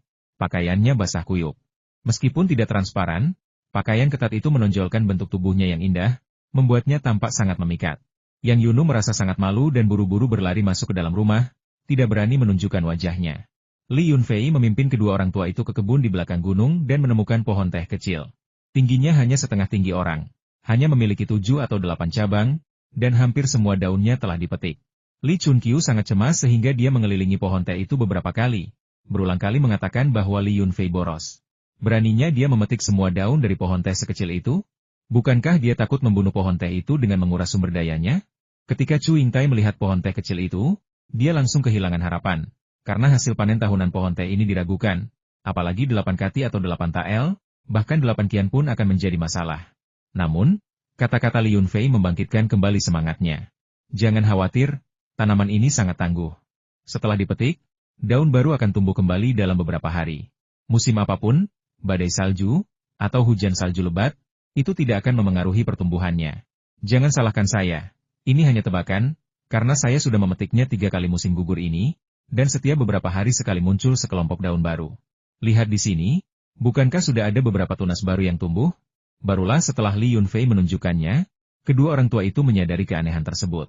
Pada waktu ini, sementara pohon buah-buahan lain telah menggugurkan daunnya, pohon ini masih menumbuhkan tunas baru.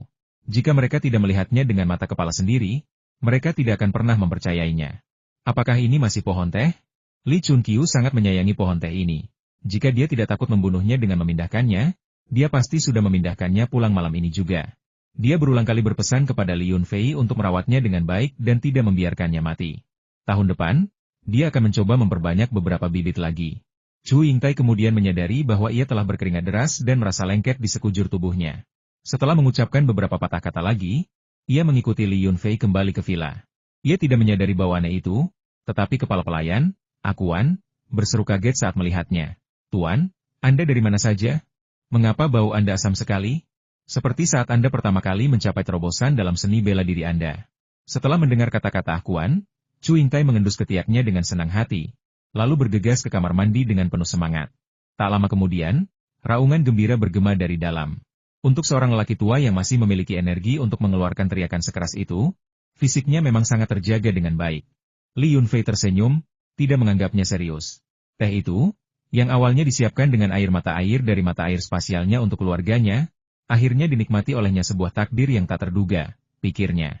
Beberapa cangkir teh ini pasti akan sangat meningkatkan konstitusinya. Setidaknya, akan memperpanjang hidupnya beberapa tahun.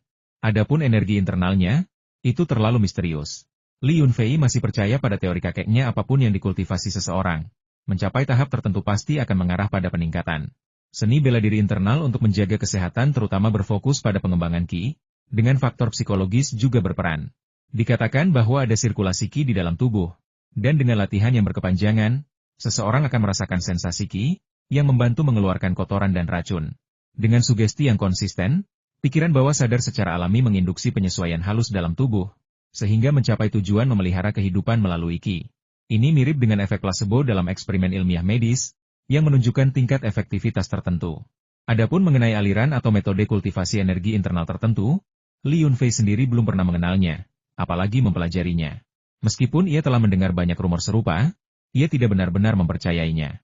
Seni bela diri, di sisi lain, jauh lebih mudah dipahami lugas, efektif dalam pertempuran, dan mampu menghasilkan kekuatan, kecepatan, dan keterampilan yang semuanya dapat dilatih dan ditingkatkan. Chu Yingtai sangat gembira hingga hampir tidak tidur sepanjang malam. Keesokan paginya, ketika Li Yunfei keluar untuk sarapan, Chu Yingtai masih tersenyum pada dirinya sendiri di cermin.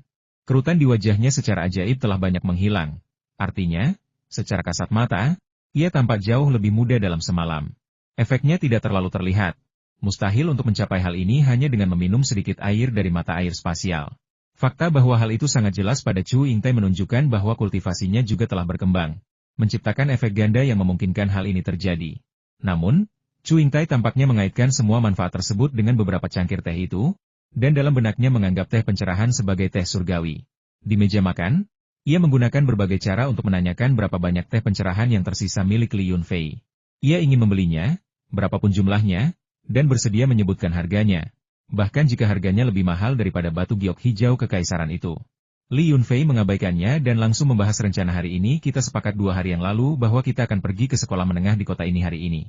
Kita adalah kota terpencil dengan orang-orang dan sumber daya yang luar biasa. Jadi kamu bisa melihat apakah ada lagi talenta-talenta luar biasa. Jika ada, kamu bisa merekrut mereka terlebih dahulu dan membantu orang tua mereka membesarkan mereka. Hehe, desa-desa di pegunungan terlalu miskin, dan sebenarnya ada banyak orang yang tidak mampu bersekolah. Jika kita punya cukup waktu, kita juga bisa mengunjungi desa-desa lain.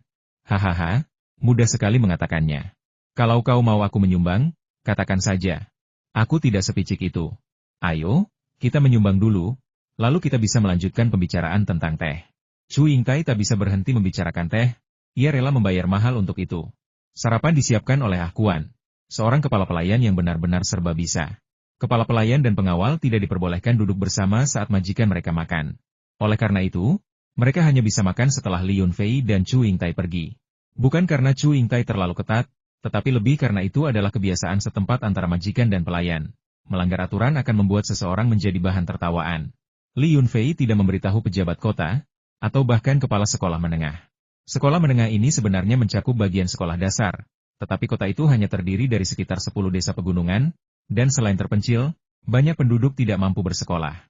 Seluruh sekolah hanya memiliki 2 atau 300 siswa.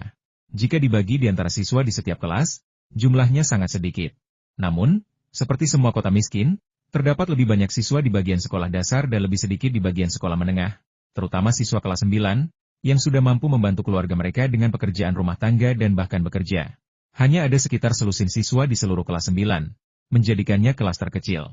Ketika Li Yunfei menghasilkan uang dari judi batu kali ini, dia memutuskan untuk kembali ke kampung halamannya untuk merenovasi sekolah dan memperbaiki lingkungannya. Sekarang setelah dewa kekayaan sejati datang, dia pasti tidak akan membiarkannya begitu saja. Banyak tangan meringankan pekerjaan, dan tidak ada jumlah investasi yang terlalu besar untuk pendidikan anak-anak. Chu Yingtai menyumbangkan 10 juta yuan ke sekolah menengah di kota itu, sebuah fakta yang baru terungkap secara tidak sengaja oleh kepala sekolah setelah ia pergi. Tidak ada cara lain. Pembangunan kembali sekolah membutuhkan persetujuan dari otoritas yang lebih tinggi, dan tanpa persetujuan mereka, uang itu tidak dapat digunakan. Namun, kepala sekolah tetap bungkam tentang Li Yunfei yang diam-diam memberikan dana untuk membantu siswa miskin. Berita tentang donasi tersebut menarik banyak perhatian. 10 juta. Itu bukan jumlah yang kecil. Bagaimana mungkin seorang taipan kaya dari Asia Tenggara menyumbangkan uang untuk membangun sekolah di kota Qinglong? Hubungan sedalam apa yang mereka miliki sehingga bisa begitu murah hati? Wali kota dan sekretaris partai kota segera datang untuk berkonsultasi dengan Li Yunfei. Karena insiden perusakan ladang Li Yunfei beberapa waktu lalu, Komite Partai Kota dan pemerintah kota merasa tidak berbuat apa-apa dan sedikit malu melihatnya. Terutama ketika Gubernur Song ada di sekitar, mereka tidak berani dan tidak berhak untuk berpihak padanya. Setelah mendengar bahwa Gubernur Song dan orang-orang kaya Asia Tenggara di sekitarnya telah pergi, mereka berbondong-bondong maju, berharap mendapatkan informasi berguna dari Li Yunfei. Namun, Li Yunfei ditakdirkan untuk mengecewakan mereka. Gerbang pertanian dibiarkan tanpa perbaikan, tetapi pria itu sendiri tidak dapat ditemukan. Tidak peduli berapa kali pejabat kota mengunjungi rumahnya setiap hari, tidak ada yang memperhatikan mereka. Dari Li Chengwen dan istrinya hingga para pekerja biasa, mereka semua diabaikan. Para pejabat ini, tak tahu malu dan tidak marah maupun berhak marah, memang tidak punya hak untuk marah. Apalagi koneksi Li Yunfei dengan Gubernur Song, bahkan di dalam kota, ia memiliki koneksi misterius dengan wali kota Huang dan lainnya. Su Chengren, direktur kantor pemerintahan kabupaten, sangat berpengaruh, bukan? Ia hampir dipenjara. Dan hanya setelah banyak orang memohon untuknya barulah ia dikeluarkan dari partai dan diberhentikan dari jabatan publik, menghindari hukuman pidana, tetapi ia tidak akan pernah memiliki kesempatan untuk bangkit kembali. Adapun Direktur Qi, yang secara paksa menghancurkan pertanian itu, ia dijatuhi hukuman 15 tahun karena penggelapan dan penyuapan, yang tentu saja tidak adil. Tetapi semua orang tahu bahwa ini terkait langsung dengan penghancuran paksa pertanian Li Yunfei. Ibu Qin Yao, Yao Huifen, didakwa dengan tuduhan menghasut orang lain untuk merusak properti pribadi dan memicu pemukulan. Kejahatannya relatif ringan. Setelah ayahnya menggunakan koneksinya, ia membayar denda dan dijatuhi hukuman 3 bulan penjara. Ia mungkin akan dibebaskan sebelum festival musim semi. Keadaan ini menunjukkan bahwa Li Yunfei memiliki koneksi yang sangat kuat di tingkat yang lebih tinggi. Dari tingkat provinsi hingga kota, semua orang berputar di sekelilingnya. Adapun pemerintah kabupaten dan kota, meskipun mereka menyimpan rasa tidak senang yang sangat besar, mereka tidak punya pilihan selain menelan harga diri mereka dan menerimanya. Jadi, Li Yunfei menghindari mereka, dan mereka berpura-pura tidak tahu, datang kepadanya setiap hari seolah-olah untuk meminta maaf. Orang-orang sering bertanya kepada mereka apakah gerbang besi yang rusak itu harus dipasang kembali, dengan semua biaya ditanggung oleh pemerintah kabupaten dan kota. Saran itu langsung ditolak tanpa pikir panjang, karena Li Yunfei telah membangun kembali pagar besi, membuat jalur baru di belakang villa dari celah tersebut. Ini akan mencegah ayam berbulu hitam dan bertelur hijau berkeliaran bebas, dan juga membuat villa tidak terhalang, sehingga memudahkan komunikasi dengan penduduk desa. Pagar lama terlalu tertutup, yang akan menimbulkan gosip, jadi dia memanfaatkan kesempatan ini untuk merenovasinya dan menjelaskan situasinya kepada penduduk desa. Beberapa hari terakhir ini juga tidak mudah bagi pertanian Su Jingshou dan Qin Yao. Karena mereka melanggar aturan dengan menyewa orang luar untuk secara paksa menghancurkan gerbang ke pertanian Li Yunfei. Para pekerja yang mereka pekerjakan tidak mau lagi bekerja di pertaniannya. Mereka mengatakan bahwa mereka digosipkan di belakang mereka oleh penduduk desa, dan mereka bahkan tidak berani menunjukkan wajah mereka di ruang makan. Jika mereka melakukannya, mereka akan digosipkan dan dikutuk oleh para remaja. Jadi, ketika Su Jingshou dan Qin Yao muncul dengan wajah muram, hampir tidak ada seorang pun yang tersisa di pertaniannya. Hanya beberapa pekerja luar yang mengoperasikan ekskavator untuk membantunya membersihkan lahan terakhir. Karena tidak ada pilihan lain, mereka harus merekrut dari desa-desa tetangga. Bahkan di Chenjiagou, yang letaknya sangat dekat, secara mengejutkan tidak ada yang melamar, meskipun beberapa orang tergoda oleh gaji tinggi sebesar 3.000 yuan sebulan. Mereka akhirnya mengetahui bahwa kakek dari pihak ibu Li Yunfei lah yang menyatakan siapapun yang berani bekerja di pertanian Su Jingshou akan ditampar sampai mati. Kata-kata Chen Sanxi belak-belakan dan langsung, tetapi sangat efektif. Selain Li Jiashai dan Chen Jiagou, tenaga kerja yang tersisa di desa-desa lain bekerja sangat keras dan merekrut 30 orang sekaligus, yang akhirnya membuat Su Jingshou tersenyum. Namun, kebahagiaannya tidak berlangsung lama. Ia segera menyadari bahwa ia tidak memiliki cukup uang. Investasi awalnya sebesar 1 juta yuan lenyap dalam sekejap. Villa 2 lantai itu baru setengah jadi, dan ia telah membayar setengah dari bahan dan uang muka.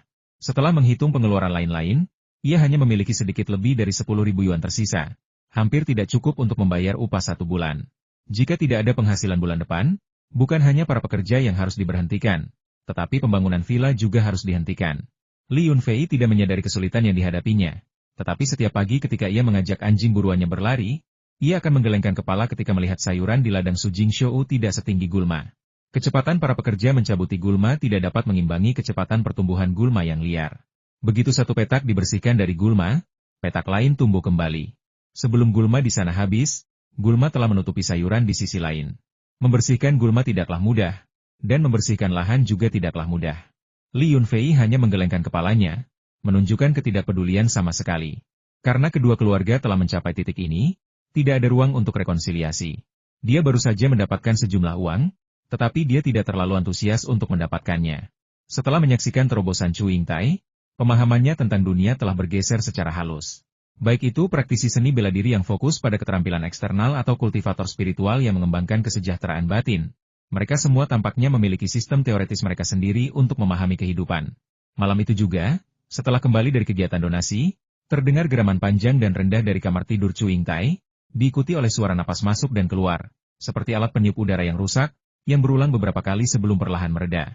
Ketika Chu Yingtai muncul keesokan harinya, selain kepala pelayan akuan, hampir semua orang tidak mengenalinya.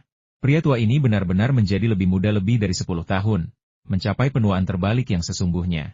Rambutnya yang dulunya beruban telah berubah menjadi hitam dalam semalam, dan dia tampak seperti pria berusia 40-an. Aura yang tak dapat dijelaskan di matanya juga mencengangkan. Pada titik ini, Li Yunfei akhirnya mulai menganggap serius kultivasi internal dan latihan spiritual. Chu Yingtai mengatakan bahwa dia secara resmi telah memasuki tahap kedua pemeliharaan jiwa, melampaui tahap pertama persepsi indrawi. Dia tidak meminta apapun lagi, hanya mencapai level ini saja sudah membuat hidupnya berarti, memungkinkannya untuk hidup beberapa tahun lagi dan menikmati hidup sepenuhnya. Chu Yingtai bergegas kembali ke Asia Tenggara karena keluarganya memiliki beberapa jenis obat tradisional Tiongkok untuk memperkuat tingkat kultivasinya, termasuk ginseng liar dari Gunung Changbai yang berusia lebih dari 200 tahun. Karena Chu Yingtai kaya raya dan memiliki cadangan harta, Li Yunfei tidak mengeluarkan ramuan berharga miliknya sendiri.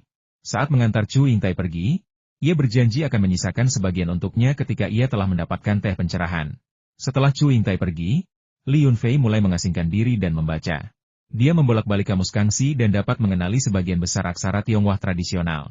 Baru kemudian dia membuka kembali gulungan bambu yang ditinggalkan oleh Taois Lingsu dan melihat catatan pencerahannya. Dalam gambaran umum, Guru Lingsu menyatakan bahwa praktisi bela diri memiliki 3 alam.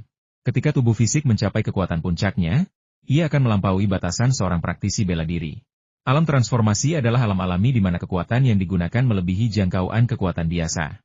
Demikian pula, kultivasi spiritual memiliki 3 tahap merasakan, memelihara roh, dan memisahkan roh. Kekuatan yang dikultivasi hingga akhir memungkinkan jiwa untuk meninggalkan tubuh, yang bukanlah kekuatan biasa. Li Yunfei membolak-balik catatan yang ditinggalkan oleh Taois Lingsu dan membandingkannya dengan kondisi tubuhnya sendiri. Ia langsung tercengang. Ia bisa melepaskan rohnya melalui ruang kecil untuk menyerang hal-hal di kejauhan. Bukankah ia sudah berada di tingkat kultivasi spiritual tertinggi alam pemisahan ilahi? Menurut catatan, meskipun Guru Lingsu telah mengembangkan ilmu bela dirinya hingga tingkat tertinggi, ia tetap tidak bisa meninggalkan gua bawah tanah. Setelah berpikir keras, ia menemukan metode kultivasi spiritual dan juga mengembangkannya hingga tingkat tertinggi alam ilahi. Namun, ada batasan jarak antara roh dan tubuh fisiknya, sehingga ia tetap tidak bisa meninggalkan gua bawah tanah. Paling-paling, pada malam hari, ia bisa membiarkan rohnya berkeliaran di luar celah gunung untuk menikmati langit berbintang yang luas. Pada akhirnya, ia terpaksa meninggal karena usia tua di sebuah gua bawah tanah. Memang, di bagian akhir catatannya, Guru Lingsu menggunakan frasa seperti umur hidup telah habis, hidup mendekati akhir, yang menunjukkan bahwa bahkan mencapai tahap kultivasi ini akan berujung pada kematian. Mungkin ada tingkatan yang lebih tinggi, tetapi ia sama sekali tidak dapat memahaminya, meninggalkan 3 jilid catatan pencerahan untuk generasi mendatang sebagai referensi. Jilid pertama menjelaskan metode kultivasi untuk 3 alam seni bela diri. Jilid kedua menjelaskan metode kultivasi untuk 3 alam kultivasi spiritual, dan jilid ketiga mengeksplorasi kemungkinan menggabungkan keduanya, menawarkan banyak saran. Dia sendiri mencoba beberapa di antaranya, tetapi semuanya gagal, meninggalkan tubuhnya dengan banyak luka yang tidak dapat diperbaiki, yang merupakan salah satu alasan mengapa umurnya habis sebelum waktunya.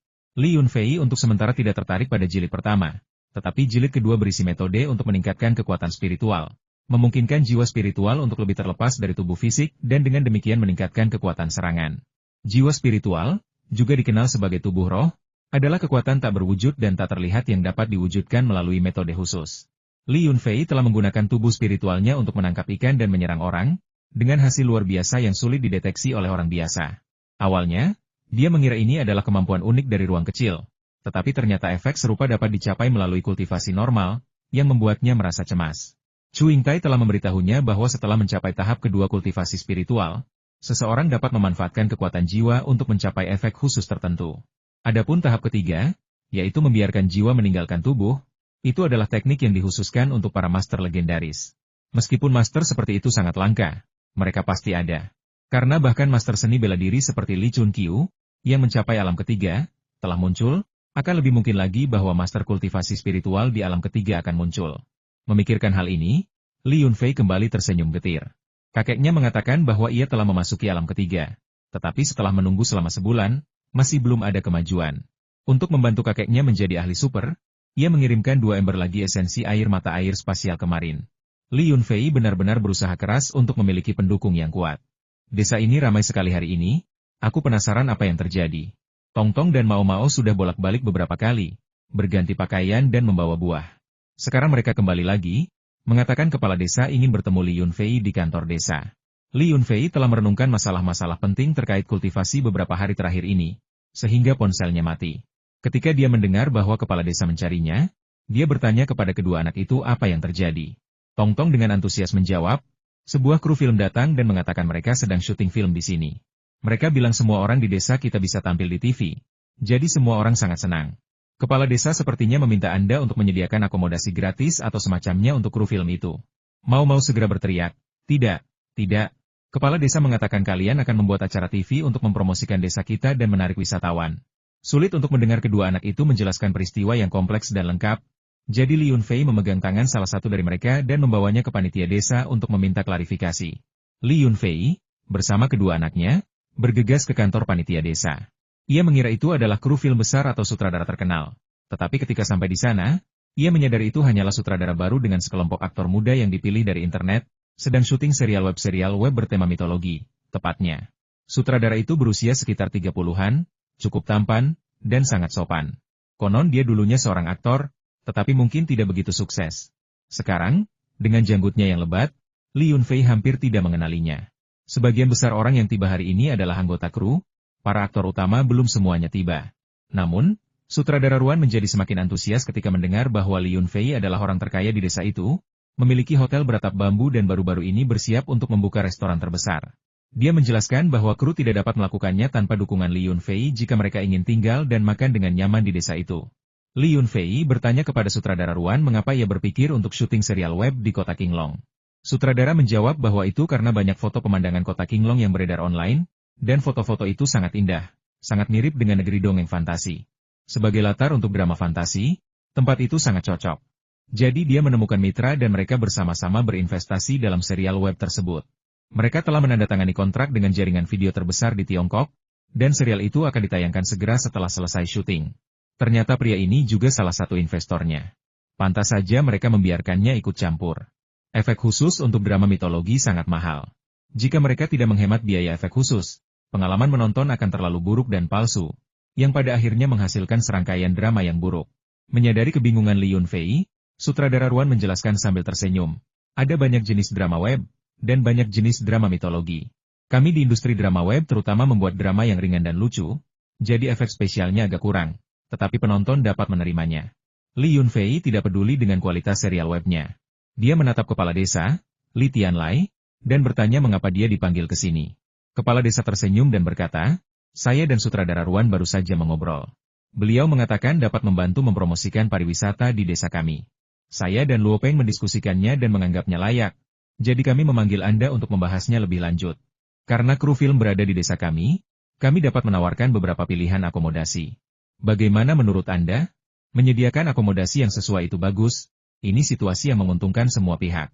Namun, pembebasan akomodasi sepenuhnya tidak mungkin terjadi. Setelah beberapa diskusi, kami sepakat untuk memesan beberapa kamar di Bamboo House Hotel dengan harga 30% dari harga pasar. Biaya makanan lebih tinggi, dan ada perbedaan antara sayuran premium dan biasa. Jadi diskon tidak mungkin diberikan. Harganya harus sesuai harga pasar. Faktanya, mengingat harga makanan rata-rata setempat, bekal makan siang yang terdiri dari 3 hidangan sayuran, 1 hidangan daging, dan nasi hanya berharga 5 yuan, yang cukup untuk menghasilkan keuntungan yang layak. Bahkan jika Li Yunfei tidak melakukannya, penduduk desa lainnya bersedia, jadi tidak ada aturan tentang tempat kru film makan.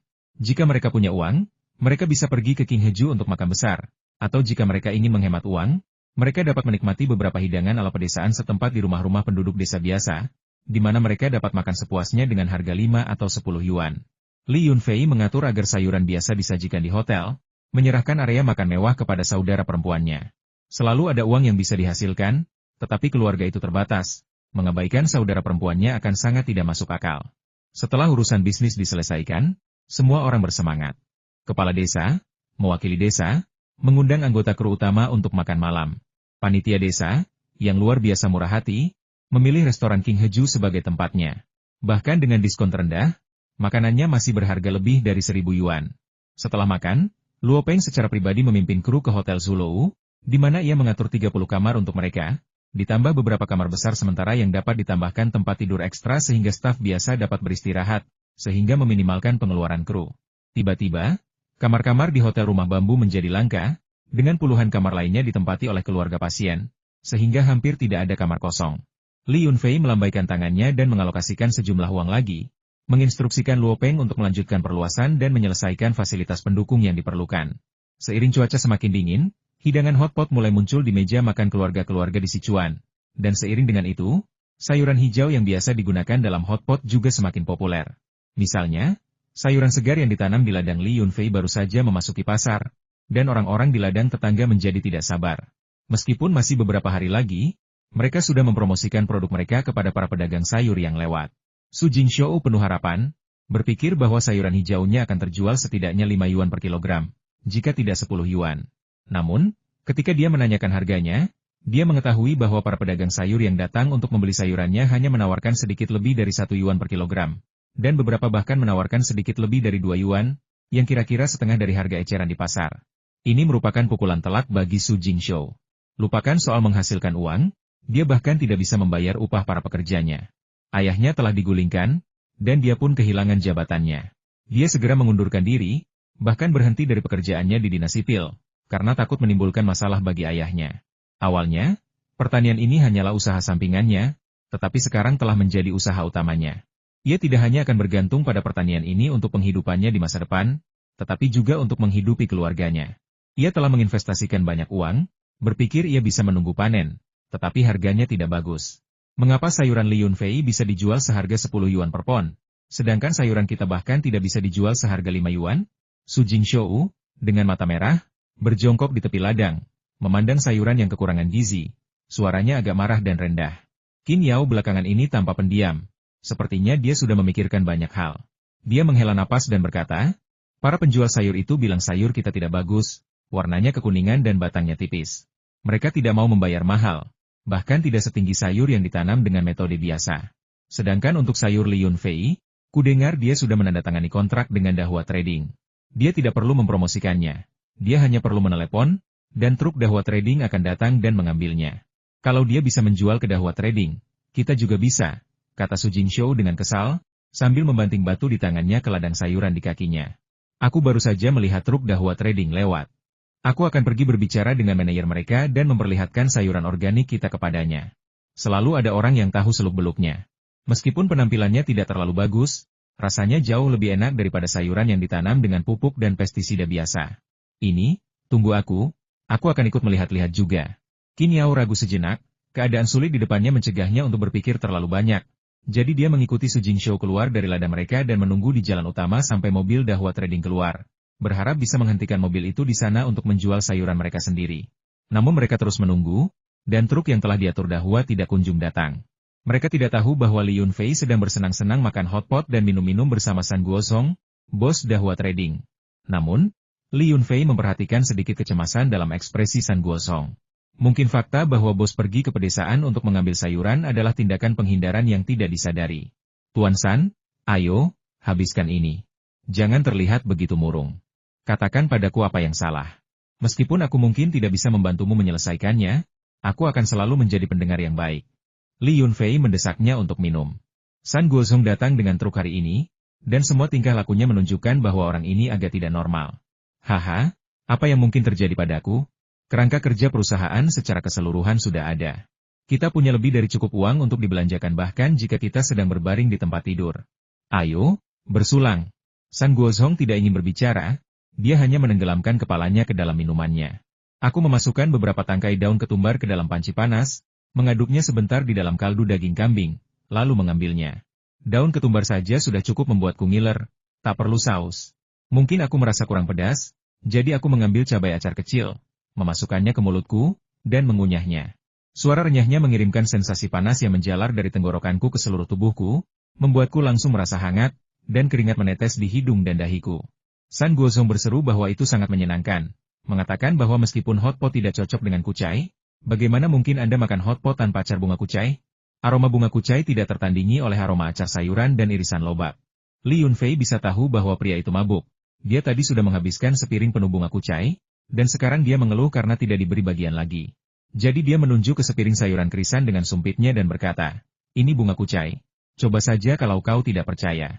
San Guozhong dengan susah payah mengambil sebatang daun krisan, mencelupkannya ke dalam saus kacang, dan memasukkannya ke dalam mulutnya. Dia mengunyahnya beberapa kali, lalu menelannya. Dia mengerutkan kening dan bergumam frustrasi. Mengapa masakan bunga kucai hari ini rasanya aneh? Rasanya seperti daun krisan. Konon katanya, minum saat sedang cemas akan membuat mabuk. Li Yunfei tidak mengerti masalah apa yang mungkin dialami bosnya yang kaya dan berkuasa itu.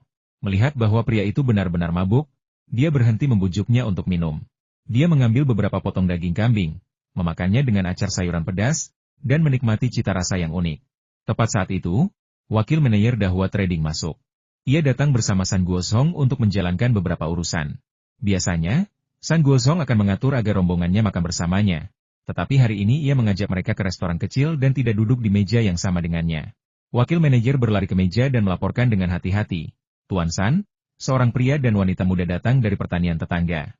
Mereka mengatakan ingin saya datang dan melihat sayuran organik mereka. Mereka bilang kualitasnya bagus, dan mereka menggunakan gunung dan sumber air yang sama dengan Tuan Li, jadi rasanya pasti tidak terlalu buruk.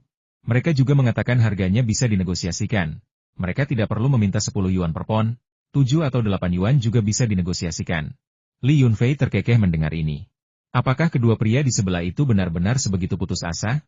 Mereka tidak peduli dengan aturan apapun dan benar-benar datang ke ladangnya untuk menjual hasil panen mereka kepada para pedagang. Tetapi meskipun hal-hal lain baik-baik saja, jika menyangkut kualitas, dia menyarankan untuk tidak membandingkannya, atau dia akan benar-benar menghancurkan kepercayaan diri mereka. Omong kosong. Aku sudah berjualan di pasar pertanian selama lebih dari 20 tahun, dan aku belum pernah melihat sayuran yang bisa dibandingkan dengan ini. Haha, dia bahkan tidak meminta 10 yuan per pon. Apa dia pikir sayuran Li Yunfei hanya dijual seharga 10 yuan per pon? Omong kosong. Seharusnya dia bertanya-tanya dulu. Sayuran, kelas giok, terpopuler di Hotel Bintang 5 saja sudah lebih dari 100 yuan per pon. San Guozhong, dalam keadaan mabuk, membanting tinjunya ke meja dan mengumpat, lalu melambaikan tangannya dengan tidak sabar dan meraung. "Suruh mereka semua pergi. Jangan halangi aku minum." "Ini, baiklah, baiklah." Wakil manajer itu ragu sejenak. Berpikir bahwa jika manajer umum San tidak punya waktu, dia bisa pergi dan melihat sendiri, karena letaknya tidak jauh. Namun, melihat manajer umum San tampak sedang dalam suasana hati yang buruk, dan mengingat rumor yang beredar di perusahaan, dia segera tidak berani berkata apa-apa dan diam-diam meninggalkan ruangan. Li Yunfei terkejut. Ini pertama kalinya dia mendengar bahwa sayurannya dijual dengan harga selangit, yaitu 100 yuan per kilogram. Kontraknya dengan Dahua Trading didasarkan pada harga minimum 10 yuan per kilogram, dengan pembayaran dilakukan setiap bulan. Pada saat penyelesaian bulanan, uang untuk sayuran akan langsung disetorkan ke rekening perusahaan. Dia hanya tahu berapa banyak uang yang disetorkan setiap bulan, tetapi dia tidak pernah menanyakan harga satuan spesifiknya. Dalam keterkejutan mereka seolah mendengar Su Jingshou dengan cemas bertanya kepada wakil manajer di gerbang villa bagaimana? Apakah Presiden San setuju untuk membeli sayuran organik kita? Jangan khawatir, jika berhasil, saya tidak akan membiarkan kalian bekerja sia-sia.